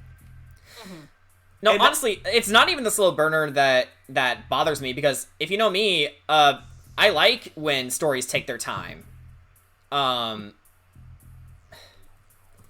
guess with someone like Bakugo, given the fact that I dealt with a lot of those kids back in the day, and I was that kid back in the day, it's kind of hard for me to try and enjoy him. Yeah, that's fine. Yeah, different strokes for different folks. Yeah. But yeah, actually, Danny, if I can go into a bit like how they start with the Endeavor Redemption arc. So it's like, and since Endeavor is the #1 hero right now, because, you know, All Might retired, obviously he has, like, a lot of weight around him. But the other thing about it, too, is that he doesn't exactly have the most positive track record with civilians who are in full understanding that he's a bit of a tight ass, you know, he's constantly serious about everything. He tends to just not think while he does think about protecting people, he just always seems to have this intimidating scowl on his face that makes him not very approachable. And you know, of course, you know, you can always bring up, like, the family drama he has, but most of that is kept behind closed doors, so not a lot of people actually know about that. But It's also, yeah, but it's like, Endeavor is fully understanding of this, and on top of that, his family are also still aware that, you know, he now has his big position, but, like, he also is, like, a really shady person, and that's actually a big thing as to why a lot of people are like, oh, Endeavor doesn't deserve a redemption arc because he's a garbage, awful person. But it's like, the way that they were setting it up is that because Endeavor has this new responsibility that now he is the #1 hero, he now has to sit here thinking, okay, so I technically beat All Might. I'm the new #1 hero. Now what do I do? And now, because he's not thinking about surpassing All Might anymore, he now has to reflect on all the things that he's done, and the things that he's done are not very good. Okay. They're not good at all, but you know what? I'm proud of him that he acknowledges it. Yeah, acknowledging it, and at least from what it sounds like, trying to at least work to atone for it. Yeah. In fact, honestly, my favorite moment involving Endeavor as of right now was like, there was a moment where he had to, you know, his son was in danger and he had to get rescued, and his son, Natsuo, still despises him for all the things that he'd done, and rightfully so. And he basically is just looking at Endeavor saying, like, you know, you can keep protecting people all you want, you can keep saying all these good things all you want, I can never forgive you for what you did to our family. And then Endeavor literally looks at him and says, I don't want your apology, I just want to atone. Oh, wow. Yeah. So, that's huge, coming from him. Yeah, he is not demanding people to forgive him. He's letting people have that choice. Okay. Yeah, just the same for those who want to support him. That's their choice. Yeah. It's almost like Kohei Horikoshi is a good writer. Yeah. And honestly, that's the kind of writer I want to be. And I don't know. Yeah. I fucking hate that I throw my perspective into the table, because it makes it sound like I'm making it about me. I mean, I know it's on my stream, but it's still fucking weird to be in this position. That's the kind of writer I want to be. But when I throw in, you know, things like, oh, I'm not the biggest fan of Bakugo because A plus B, but it could just be my inferiority complex talking, because that level of storytelling and understanding of character psychology is stuff that I fucking live for. Yeah, because it's like, Yeah, and at least from what it sounds like, Horikoshi, because so many times, like whenever you hear people talk about, somebody going through a character redemption arc, What? it usually boils down to where they're just going, they do some kind of a noble sacrifice. Like, oh, I sacrificed my life to save the hero, therefore I am redeemed. And we're just expected to believe that. And it's so fucking lazy. Yeah, I bring back once again Sasuke suddenly being forgiven for being a goddamn terrorist. Yeah, exactly. And that's where it's like, no, the grand, I know I know this is escapism, and the grand gesture means so much, but realistically speaking, grand gestures are not enough. They certainly help, but it's not the end all be all. Yeah. You can't just do one thing and just be like, oh, you're redeemed. It's like, no, like atonement or redemption, that is something you consistently work for. And it's like, so at least from what it sounds like, the way Horikoshi is approaching it, it's like, fuck yeah, man, I'll take that. Yeah. Screw Sasuke. Okay, yeah. Thanks for pointing that, Mr. Maniac. Like, that it was on your end and not me. I was like, wait, oh shit, you froze for a sec? What did I do? But yeah. That's like, it's like, yeah, like, it's like, it's like, I know, yeah, we fall back on Naruto, because Naruto tragically makes a lot of those mistakes. But you know what? Ruby tragically makes a lot of those mistakes, too, especially in the last arc. Yeah.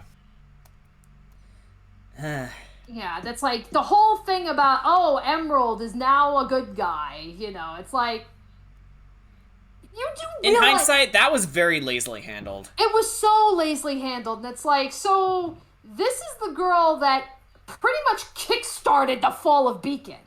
I know Cinder was the head of it, but Emerald was technically the one that fucking started it. And it's like... Started the chain reaction, yeah.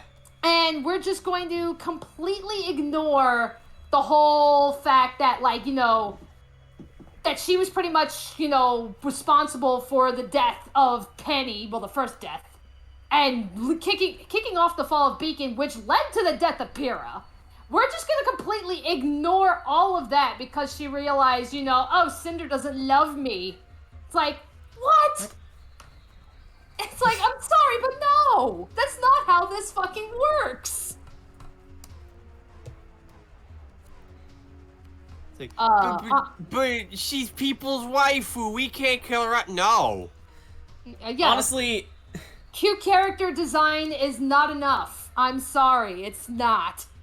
Honestly, her character design, in recent years kind of sucks. Well, to be fair, the character designs for most of the characters kind of suck nowadays.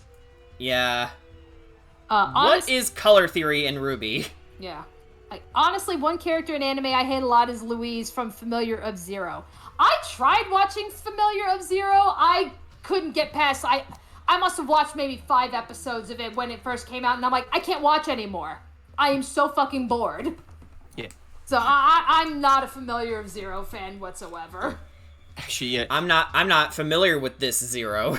Don't waste your time. It's not worth the trouble. Actually, all right, it's funny I won't get familiar with Zero then. What's funny is that since we are talking about like redemption arcs and everything, because we've watched Rurouni Kenshin, and that's literally the whole theme of the series. It's redemption. Yeah, it's all about Kenshin trying to. Yeah, he's on a redemption journey. Yeah, and like Kenshin actually brings up a rather interesting thing to Kaoru as well, where he brings up that even though I've done much to atone for what I've done, I have people in my past who have yet to forgive Batosai the Manslayer.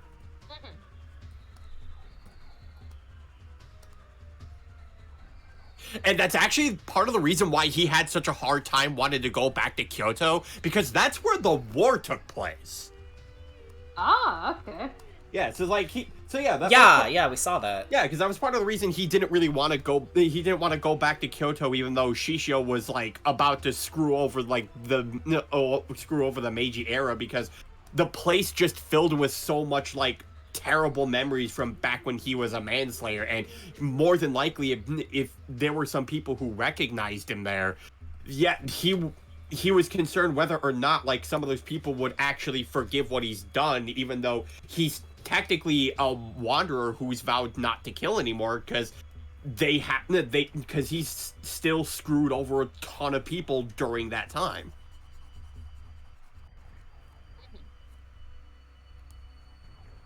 I'm gonna have a time to like show you guys Trust and Betrayal, because like out of all the Kenshin OVAs, that one's like the best one. And it also goes into Kenshin's backstory and how he got his 2 scars. Okay. Yeah, because I know we only watched like, yeah, we watched like what, half of the Kenshin stuff, because it was like as soon as you were done with the whole everything with Shishio, we just stopped because you said everything after that was filler. Yeah, everything after that was filler, even though they teased that they were going to do the Jinshu arc and never got to it, and that made me upset. The Chozo Ghost theme.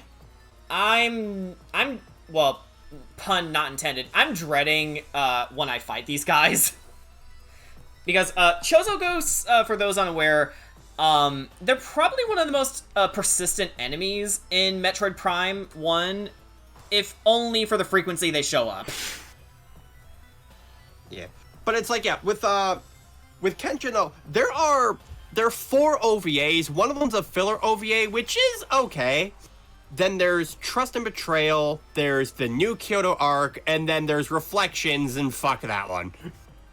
What was wrong with that one?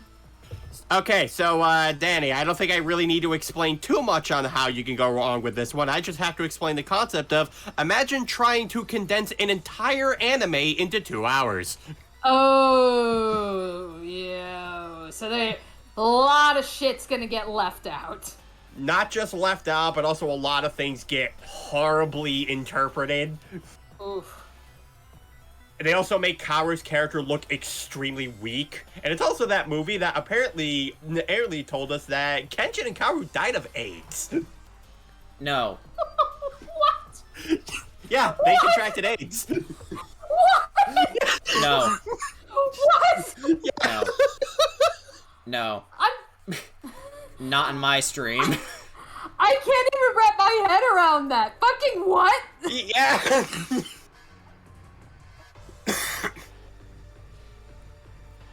It's like... That's like, you know, I figured if Kenshin was gonna die of anything, it was probably gonna be in battle, but nope, he died of AIDS. Yeah, and it's funny though, cause like Kaoru too. Cause it's like in the manga, Kenshin and Kaoru live to the end of it. Like, in fact, the last thing that we see is that it's actually a very happy ending. They all get together years later, you know, much older. The old gang gets together. They kind of have a fun little picnic, hoping that, and they're also wondering like where Sano is because they invited him to come to the place.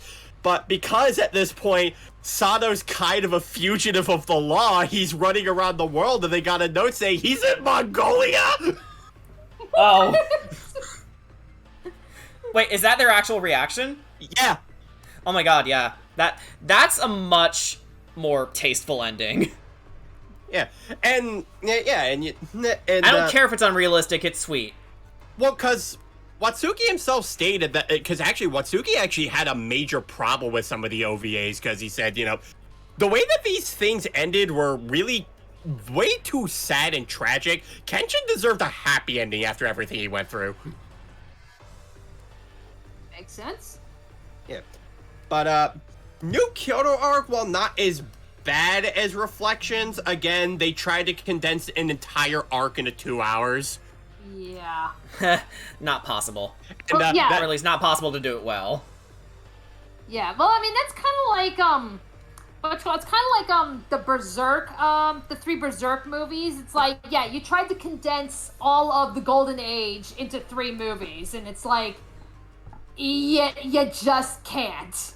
Yeah. I mean, yeah, you can hit the plot points, but what made the 90s Berserk anime so good was not only the plot points, but the stuff in between the plot points. Yeah. You know, all those, like, just the moments of the characters just sitting and talking is, like, even that was engaging. And those moments are just completely gone in the movies. Yeah. And also, the new Kyoto arc was the one movie that hey, remember that clip I showed you two where Kenshin split Shishio's skull in half? Oh, no, don't fucking remind me. It came from that movie. Oh my god, yes. Don't fucking remind me. It's like, Shishio, don't try to pull a Dio. You can't. It's like, You can't. It's like, I'm sorry, you're not Dio. You're not that cool. It's like, yeah, good job, Kenshin. You broke your vow. You killed him. It's like, Yeah, like, he fucking killed him. Don't tell me he didn't. It's like, I know, it's like, Kenshin, you are not a Joestar. Just don't even try. Yep. Meanwhile, Trust and Betrayal is much more reasonable. They basically took maybe about a couple of chapters from the Jinshu arc and adapted it into a movie. That's fine. You can condense that into a movie. Yeah, Crystal Stargirl. Yeah, going, what? Yeah, okay, let's break down that freaking Shishio scene from that movie. And Yeah, please. Correct me if I misremember it. So you have Kenshin and Shishio, they're having their fight like they do in the show.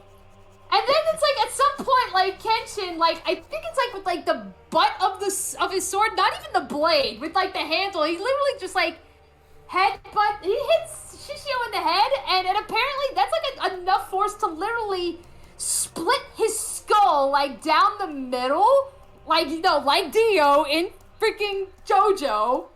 And it's like, you see his head start to split open, and Shishio's like, oh my god, no, and he's like, trying to hold his head together, and it's like, He pushes it back together! it is the stupidest fucking thing. Yeah. And I also want to make mention, too, that they don't have their fight at at Shishio's place where they did it in the anime and manga. They do it on the Rengoku, which, reminder, they didn't fight there. Sanosuke blew that shit up before they could fight. Mm-hmm. And yeah, that's also when he turned tail and ran. Shishio. Yeah. Yeah, so it's like, it is the stupidest fucking thing. It's like, Crystal can't believe it. Yeah, it's... Actually, you know what? I'm gonna find that clip, and I'm gonna post it in the SNG server. or I was just gonna say, like, find that clip and, like, link it somewhere. So No, that- like, post it here, too. They need to see this shit. Post it in videos. Yeah, okay. I'll timestamp it. Wait, did someone bit me? Oh, thank you for the bits. How do you guys feel about the actor that played Anishi playing Zoro in the Netflix series? Of what?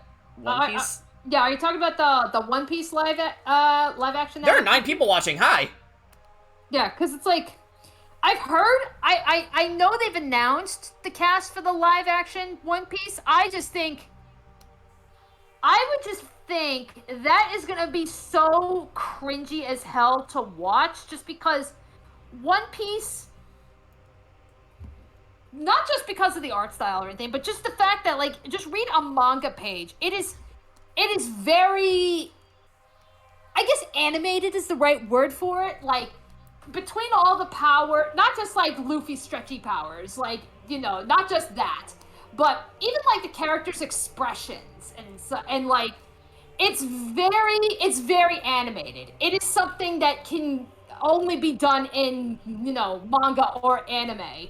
And if the Cowboy Bebop live action adaptation has taught us anything, is that there are just some things that are better off in that medium and should not try to be replicated in real life. Yeah. Yeah. Looking at you, Ed from Cowboy Bebop. Yeah. Yeah, that's, like, we're not saying it can't be done. Like, Jim Carrey as the Grinch is a really, really good example of of someone bringing an animated character into a live-action format, but that's because Jim Carrey himself had the energy to work with the costume. Well, Yeah. Jim Carrey is also just a real-life cartoon character. Yeah, but it's like I mean, well, okay, on a real serious basis, though, yeah. Yeah, but outside of Jim Carrey's acting, it's like, who else can do what Jim Carrey does? Not that many. Yeah. I mean, I can't even really think of anybody that can, like, move that animated and fluidly like Jim Carrey can. Like, I really can't. Like, off the top of my head, I really can't think of anybody. So that's where it's like, yeah, that's where I'm like, and don't get me wrong, I like me some One Piece. I'm just thinking, oh god, a Netflix live action, this is gonna be cringe. I like that line. Mr. Maniac, keep it to ink, not flesh. Jim Carrey should be Frankie from One Piece. You think so? What do you guys think? I could see it. Let's see. I can't believe Eggman stole Christmas. Yeah. Anyway, Okay. I got work to go to soon, but Danny, I will leave you with this. Oh boy. Ew, it's a man. Okay. But I posted the video in Jordan's Discord server in videos. You can see Thank you Kenshin for that. splitting Shishio's head in half. You're welcome for that, guys. Oh, it's so bad. So bad.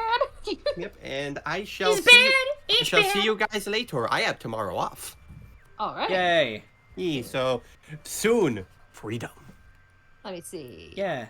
All right.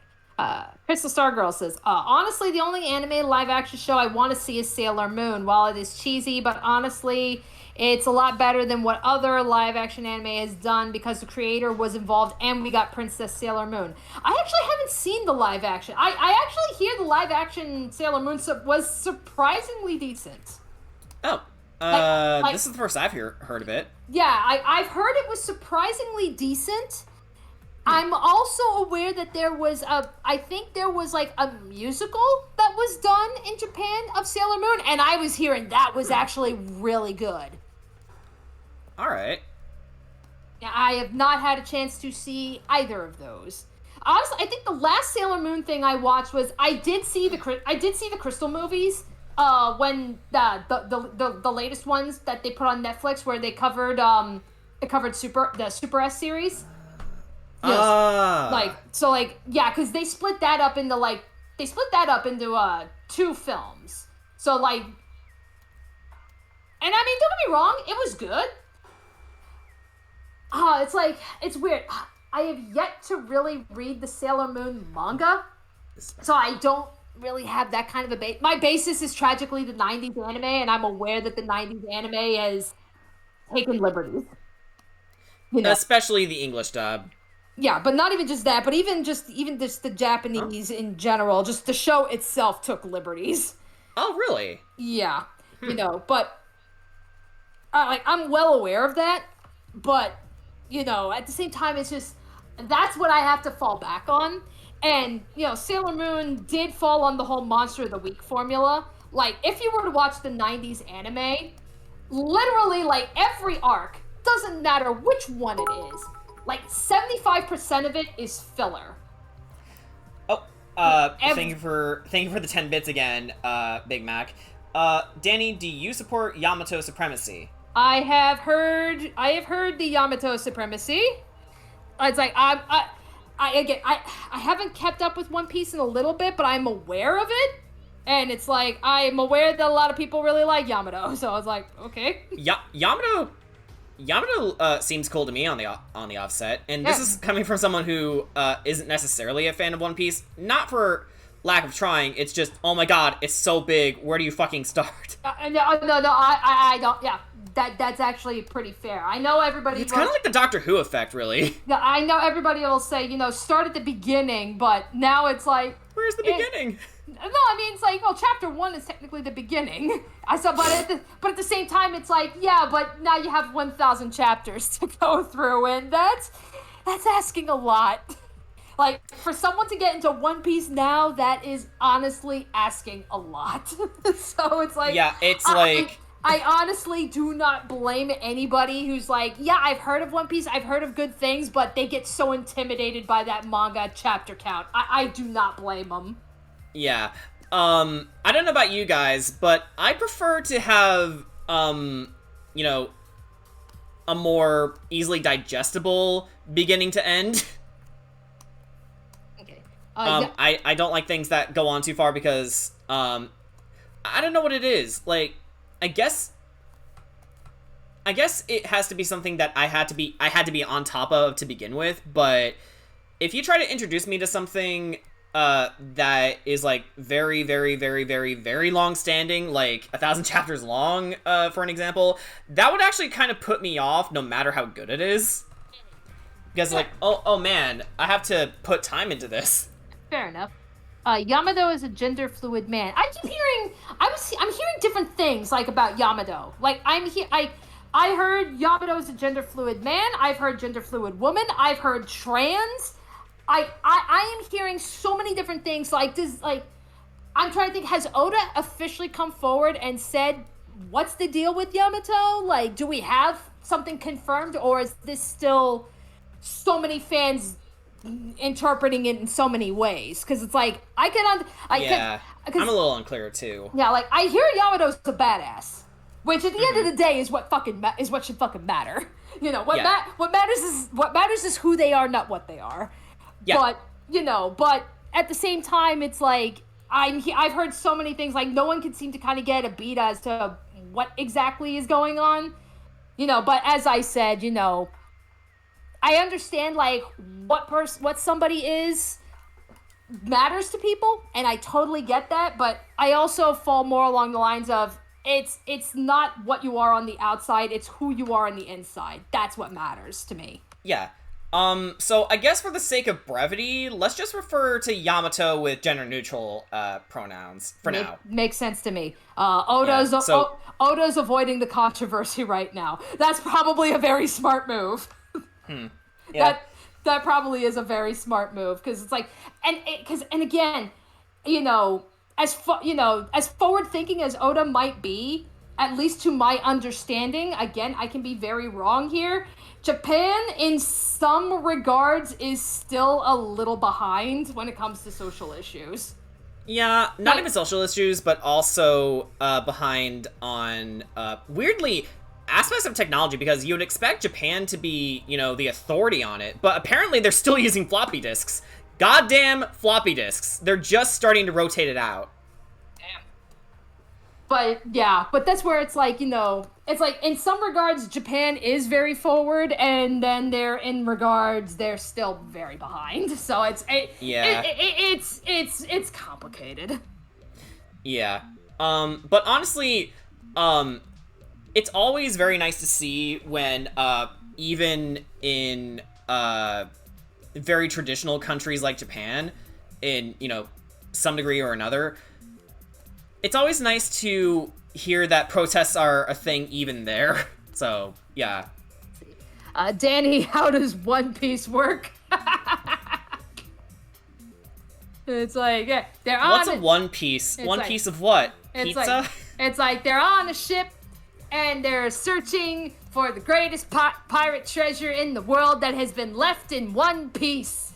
And... Have they found it yet? No! Oh my god!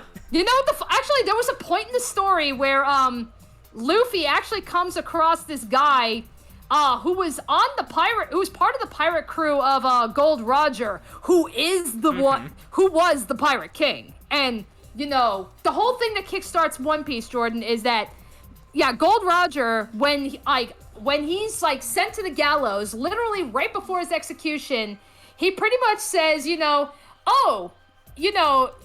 are more than welcome to try and find all my treasure, and I left it all in one piece. And that's what kickstarts the Pirate Age.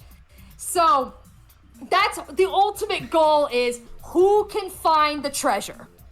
We don't even know what it is, but what is it and who can find it.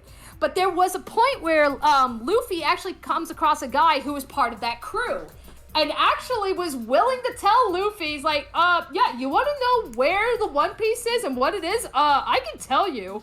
And Luffy flat out said, no, I want to find out for myself. I don't want that information just blindly handed to me because that defeats the point of the adventure. I was like, gotta respect that boy. Yeah. But what if at the end, should the story end, that there is no treasure? What then? Yeah, the treasure is the friends we made along the way. Shut the fuck up. I'm gonna fill you full of holes. I mean, I would like to think Oda will deliver on that one, because it's like, I don't think he'd go down that route of, oh, the treasure is really your crew and the friends we and the journey. I don't think he would go down that route. Right. Okay. Sorry, chat. We've been kind of missing some of you. Sorry. That's okay. Let's see. Well, right now we're just talking One Piece. Yeah. What was that one PBS show, PBS Kids show about math and cyberspace that seemingly never ends? Cyberspace? No, Cyber Chase? Fuck! I'm getting Mandela effect. Hang on. I need to look this up. I honestly don't know. Okay. I know what the show is. I've seen it here and there when I was a kid.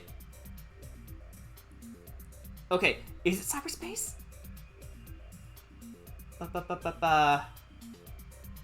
Come on, show me a picture. There's no picture. Fuck you. Help me out here.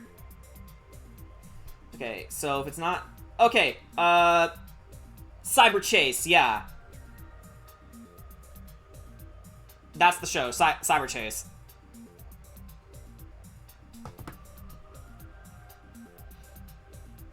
Mimi. The true reward is the friends we made along the way. Arc. He's like, there's blood on my hands. Yeah, it's like, these hands. One Piece is gonna be on the final saga after the Wano arc. Finally! Okay. Okay. Oh man, that is gonna be a big fucking deal when One Piece finally ends. That is gonna that sounds like a Twitter page. That's like, social media itself, like, that will blow up for like ever. Yeah, it's like, One Piece is finally ending. Thank fuck for that!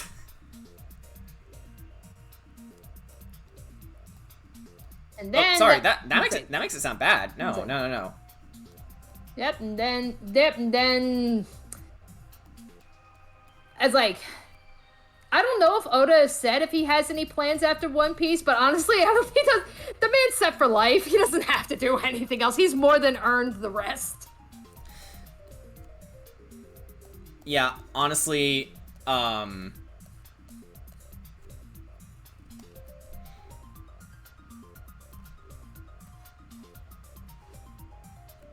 it has to be an amazing feeling that,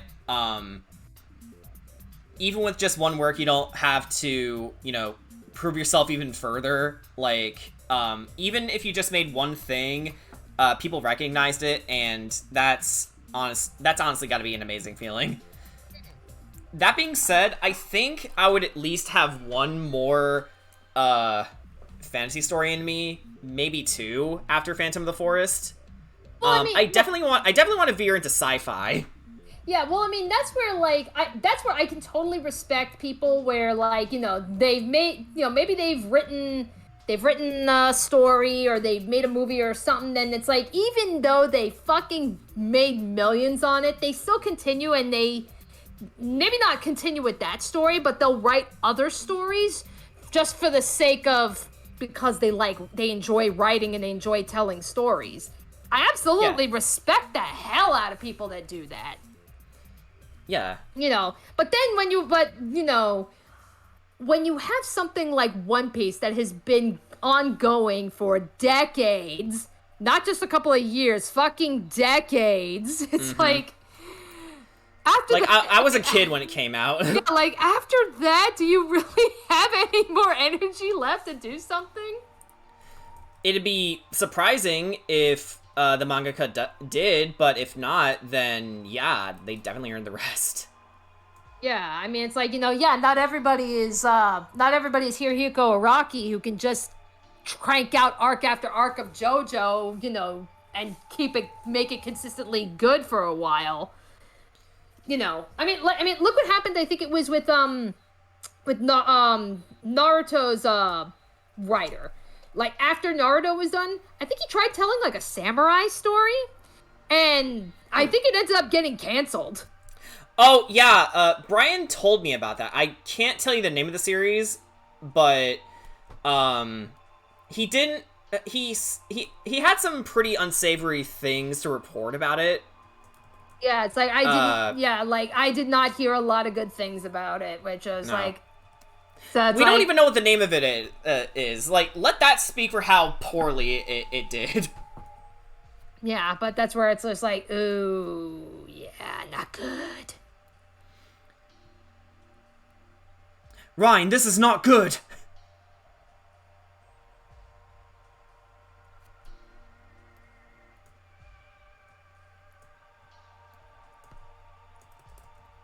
Danny should listen to the One Piece podcast. Maybe? I mean, I can definitely tell you one thing. I don't think I'll be like the fairy tale mangaka and like recycle character designs because, you know, like on the one hand, it's endearing that you still are really fond of drawing these character designs, or at least very, very, very, very similar ones. But then it's like, well, they might as well be actors in a play then. Which honestly would be a really cute way to tell your stories, but Like, what do you mean exactly by, like, recycling character design? Like, the main girl looks a lot like Lucy. There's another character who is like Urza in everything but personality. Happy's in the manga. Just straight up Happy.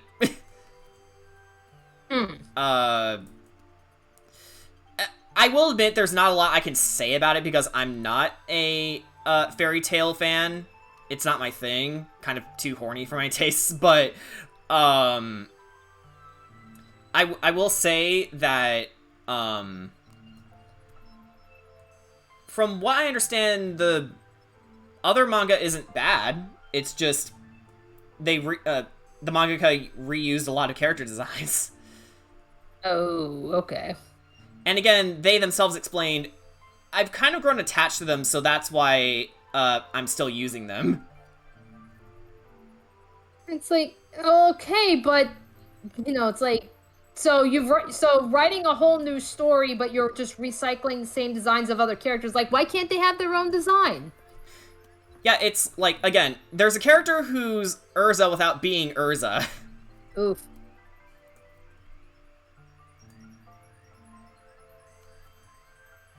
Also, I'll say thanks for listening to my talk about Sailor Moon, and I don't mind answering any questions or stuff like that. Hey, no problem. No problem. Yeah, no problem at all. Like, if you're uber passionate about something, by all means, discuss it. We may not always understand it, but seeing you passionate about it is really cool. And that goes for anything. Hell, you can even like the Alien franchise, despite the fact that it's one of my childhood fears. Well, okay, the Xenomorphs are one of my childhood fears. But I can't deny that those movies, for better or worse, really did what they did well. And I kind of messed up the shading here, but that's okay. That's fine.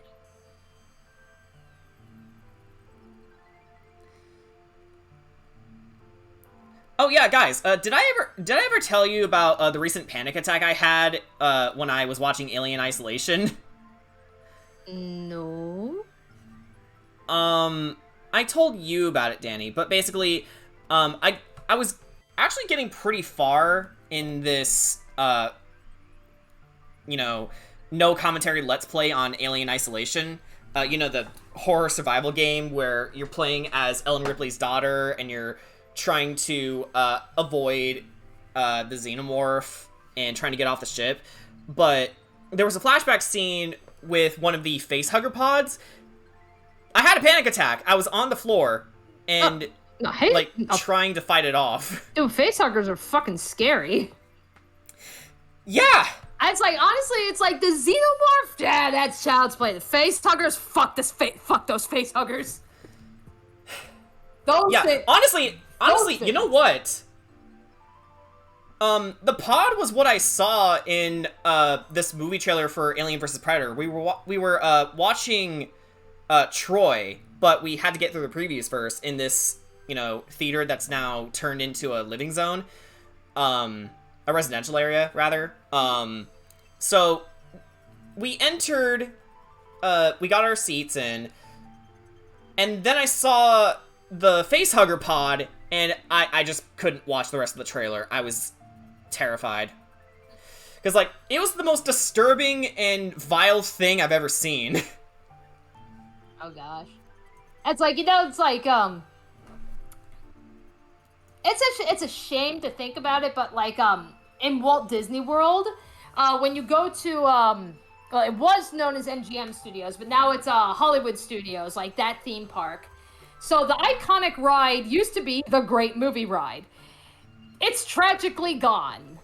And that makes me so sad, because I really like the Great Movie Ride. And it was a simple ride. I mean, sure, it could use maybe a little bit of updating, but it was really simple. It's just, they take you through the history of cinema, and they, you know, you had like animatronics, like Disney-style animatronics talking, like showcasing scenes from various movies. So you had Mary Poppins, you had Singing in the Rain, you had The Wizard of Oz, Casablanca. Casablanca? What? Yeah, Casablanca. Huh. Yeah, so like they did like all of these. So, and they're covering the various genres. Like, you know, they had like gangster movies, they had westerns and stuff. So eventually we have to get into sci-fi. And what's the movie that they choose to, you know, say like, all right, this is you're going into a sci-fi movie? Fucking Alien. Yeah. Alien. Oh my god. Poor choice. Oh, I loved it though. I mean, I know it would freak you out, Jordan, but I loved it because it's like you'll go through and it's like, you know, of course you see the animatronic of Ripley, you know, in her little mech suit and stuff, and then but it's like, wait, not the lifter from 2, right? No, like that, yeah, that like I believe that one, yeah, like from Aliens. Oh, the scene where she goes, "Get away from her, you bitch." Yeah, because that's... Holy shit. Yeah, because that's iconic. I mean, of course she didn't say that line, but they at least show, like, okay, she's in there, but you have the freaking xenomorphs all around you. I mean, they're literally, like... Oh, God. Coming out of the ceiling, coming out of the walls, going, you know... Oh, fuck. You know, going, I couldn't deal with that, no. No, I know, it would freak you out, but I loved that part. Instant heart attack. I'm just like, hey, aliens! And then I think, like, after aliens, it goes into the fucking Wizard of Oz or some shit, like... Mood whiplash! Yeah, mood whiplash. You know, but that's where it's like, you know, it's such a shame that that ride is gone now. Like, cause I love that ride. I think like they replaced it with like I think it's called Mickey and Minnie's Runaway Railway. I've only seen the YouTube videos of it, and it's like it doesn't look too bad. It's just not the Great Movie Ride. You know, so that's where I'm just like, damn it. And it's like, it had to have been maybe like a year or two after I had interned at Disney World was when they took that ride out. So I was Facehuggers or head crabs, which is worse? Facehuggers, easily, at least for me. Yeah, facehuggers. Facehuggers. I don't want to get throat fucked, please. I'm sorry. What were you going to say? Oh, that's what I was saying. Like, I think they took the Great Movie Ride out. I believe it had to have been maybe like a year or two after I had interned at Walt Disney World. So it was like, I at least got to ride it one more time before they took it out. Nah. I mean, one heck of a way to spend your internship. Well, I know, because like, I know the year when I interned, that was the final year that the original Norway ride was at Epcot. And it's now been replaced with the Frozen ride. Which, don't get me wrong, the Frozen ride looks good. But at the same time, it just feels so out of place in the middle of Epcot.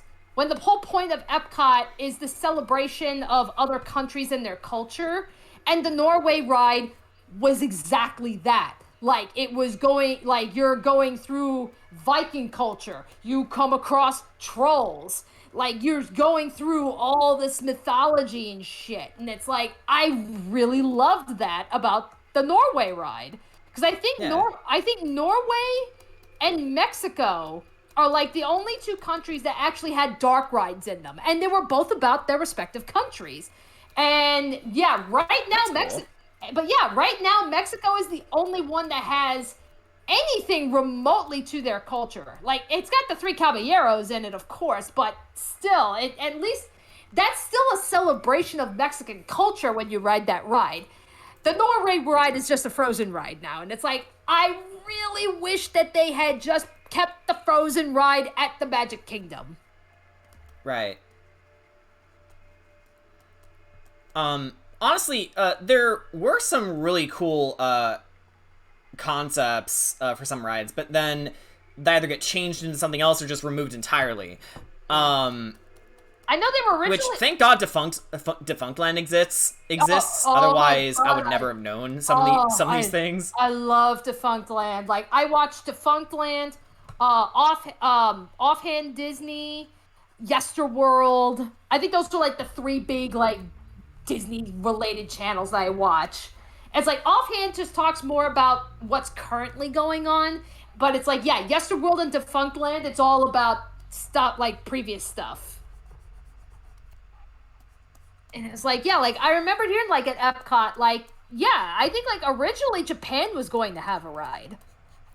But what? Oh, was it Cinderella's Castle, or... No, not Cinderella. Someone's castle? No, I think, well, I know Tokyo Disney, they had a ride.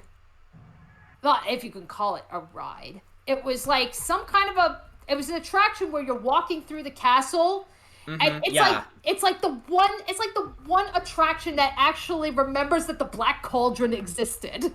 Yes, that's the one. Yeah. Yes. Yeah, it was supposed to be like, yeah, like it's supposed to be like, oh, you're beating the Disney villains, when in reality, all it was is, no, you're going through the Black Cauldron. You're actually face to face with the fucking Horn King, and he's summoning demons from hell to kill you. I'm like, where's that ride? I want that ride. Honestly, that sounds dope, and I'm not really a ride sort of person. It's like, way too nervous for that. But yeah, that's where it's like, dude, I want that ride. Yeah, like, just the concept alone sounds badass. Well, that's like, I remember... It's a shame that I found Defunct Land and stuff after I did my internship at Disney, because when I started watching the back catalog and I'm watching the various videos, I'm like, oh my God, I didn't realize, like, the Disney history that I was walking through. Because had I known that, I think I might have had a bigger appreciation for some things. Like, like at the time, you had Stitch's Great Escape. And that used to be known as, like, what you call it, that Terrestrial, where it's, like, the big, scary alien ride. And yeah, the thing that, terrified millions of kids. Yeah, and it was deemed so scary that they took it out and replaced it with Stitch's Great Escape. Now, I've been on Stitch's Great Escape. It was okay. But it was like, oh, damn, it's like, I didn't realize that it's like, oh, this actually used to be a scary ride. And it's like, damn it, missed out on that one. When I was in Epcot, because one of the things that we had to do when I was interning, at the time, we had, that was when Epcot was doing the Food and Wine Festival. And all throughout the Food and Wine Festival, which lasted for like a month, but it was like every like weekend, they were always having demonstrations and shows and displays of such. So there was a building that it's very clearly it's meant to be for festivals, conventions, and that kind of stuff, because that's where they were doing a lot of these demonstrations and such. And like one of the demonstrations they had was they had the chefs in the hotels make like these elaborate chocolate displays, and the Yacht Beach Club Resort, which was the one that I was assigned to when I was working on my internship. What's called? They made a out of chocolate Maleficent, but her dragon form. It was fucking beautiful. Out of chocolate? Out of chocolate, yes. Like spray painted and everything to make it, to make it official, but yeah. It's fucking great. Little did I realize that building where they host a lot of these things used to be the Wonders of Life Pavilion. So I didn't know going in there that was where Body Wars was. That was where Cranium Command was, before Buzzy got stolen. So it's like, I didn't realize that, oh my God, you had these classic rides that are literally locked away. And it's like, I was actually walking in the building, even like, at least as far as what they were allowing staff to go behind, it's like, yeah, I was actually in some of the inner workings of the Wonders of Life Pavilion. And I, like, God damn it, man, I wish I had known that. I would have had a bigger appreciation for it, because I just thought, oh, this is just a convention center that they built for Epcot. And no, it actually used to be its own separate pavilion with rides. Yeah, it's like, you never know what you're stepping in until you learn about it in hindsight. Yeah. And that's like, I think, like, if I remember correctly, there was a classic ride at Epcot called Horizons. I know I've been to Disney a couple of times growing up as a kid before I went on my internship. I don't remember if I've ever ridden Horizons, because even when I've watched like the videos that people took of them riding through Horizons, that ride does not remember me. I cannot remember that ride. So I don't think I ever rode it. But I believe right now, like when they took that ride down, I think that became the Mission to Mars ride. Danny, while you worked at Disney, was there ever a white powder incident? What? Not while I was there. Like, I interned at Disney, I want to say, at this point, I want to say it had to have been maybe about 6-7 years ago.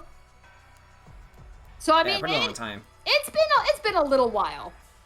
Because again, like, it's been about, I think it's been about like 6-7 years since I did my training at Le Cordon Bleu, and officially I was going into becoming the pastry chef. And Naturally. A requirement for graduating was getting an internship, and I tried out for it thinking, it's worth a shot. I doubt I'm gonna get anywhere with it, but why not? And I was like only one of a small handful that year that tried out for the Disney internship, and they were like, yeah, please come. You clearly know what the hell you're doing, so please come work for us. And before the Ridley theme starts playing. I'm sorry, Meta Ridley.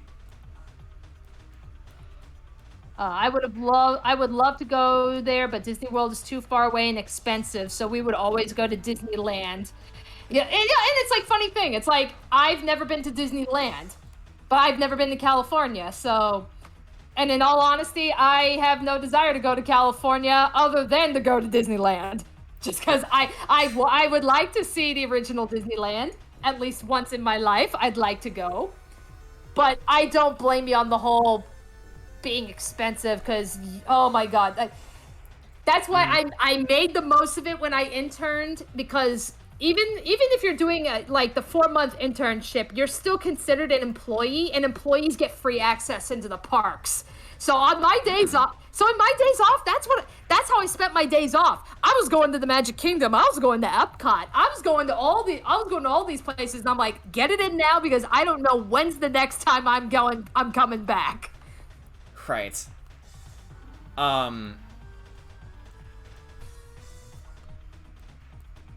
Like, holy shit.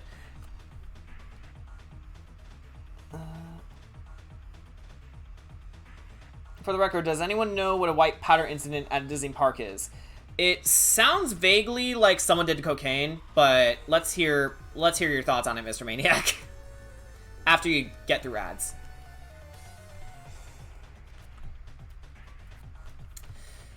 But yeah, I was so little when my family went to Disneyland. Honestly, for the longest time, I didn't know what the difference is between the two, Disneyland and Disney World. But yeah, I can't honestly tell you too much about my experiences with it because, again, I was practically a toddler, I think, when my family took me and Alec, obviously. Liam wasn't born yet, I don't think. He's my youngest brother. He was born in the 2000s, so yeah, this must have been when I was really young. Okay. And usually, you start developing amnesia at a certain age. Although I can't deny there is a lot of history to a lot of these rides. Defunctland really helped me appreciate that, despite not being what you'd call an adrenaline junkie. Even on a physiological standpoint, because, you know I have generalized anxiety, right? Like, roller coasters ruin me. Right. And I know there's plenty of people with anxiety who love roller coasters, but I'm not one of those people, so... I'm really weird when it comes to roller coasters, because it's like, like, I don't necessarily mind going on roller coasters. What gets me a lot of the times are the inversions, and I think it's... Inversions? Like, yeah, like when you're going upside down, like when you go through the loops and corkscrews and stuff. Oh, okay. That's what gets me. And I just think it's because, like, physically seeing the world, like, around you literally flipping around at such high speeds freaks me the hell out. Which is weird because I've been on roller coasters that do that, but they're indoors and they're in the dark. Oh God. And that does not bother me.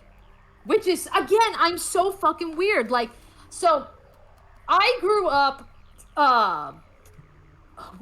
there's an amusement park called Kings Island that's honestly like 20 minutes away from me. I pass Kings Island on my way to work every day. And I used to go to Kings Island a lot, growing up as a kid. They had a ride. At the time, Kings Island, I believe, was owned by Paramount. So a lot of the rides were named after movies. So they had a ride called the Outer Limits Flight of Fear. And it was just a ride, like, you literally sit in the car, you're stationary, and it's one of the rides that you go from, like, 0 to, like, 60. Like, it literally shoots you off. So it's not like you're going up a hill to build your speed. No, it launches you from the very beginning. But, you're doing I can tell I'm doing corkscrews and hairpin turns and stuff, but it's all in the dark, and you're seeing, like, flashing lights and stuff because Outer Limits. That does not bother me. And originally, when I was in Disney World, I actually wanted to ride Space Mountain. Because I've ridden Splash Mountain, I've ridden Thunder Mountain, but I've yet to do Space Mountain. And the only reason I didn't do Space Mountain last time I was there is because every time I went to go on it, it was a 2-hour wait. And I'm not fucking waiting that long for a ride. Fair enough. Okay. Okay, the white powder incident is a code that Disney parks have. They have a lot of different codes, and I learned a few, so I don't mind saying some of them. For the white powder incident, though, I shit you not, is when someone in the park tried to spread the ashes of a past loved one on a ride. What the fuck? I've heard. Fortunately, that I do not. At least I'm not aware of. That did not happen while I was on my internship.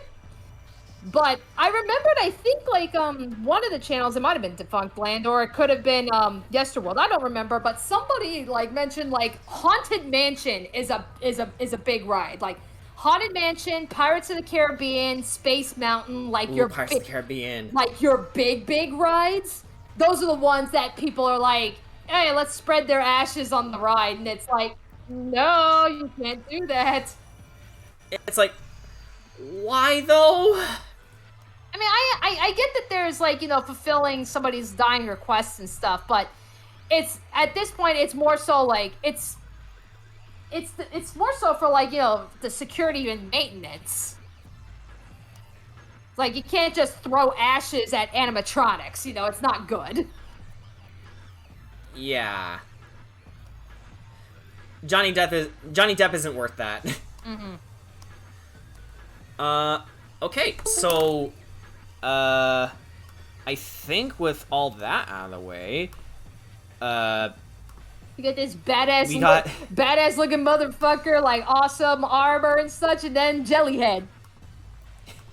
yeah, this character is actually a half-elf who was transformed into a slime. Oh, okay. Yeah, and they're trying to pass off as their original form, more or less. Oh, okay. Which is why they have slimy features, but they're also, That's what I was about to say. Is, like, are they like a ghost? No, they're a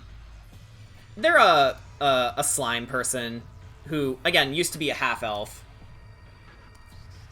Hang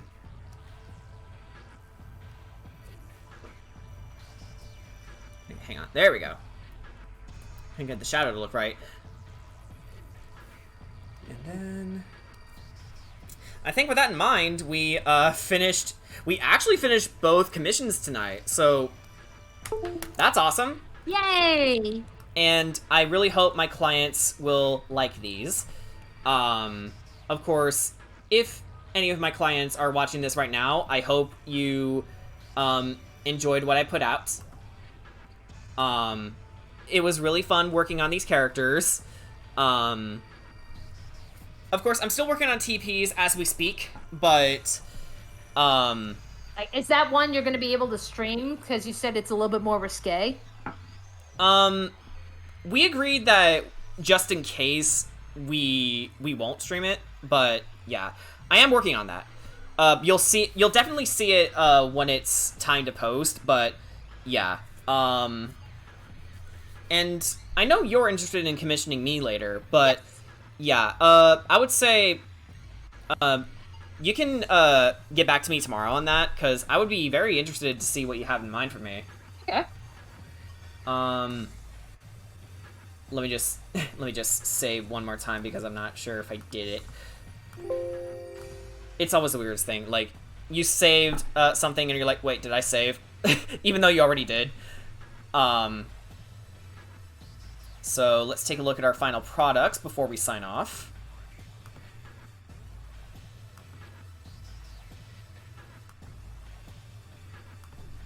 While I think Metroid Prime's theme is playing. Metroid Prime the boss.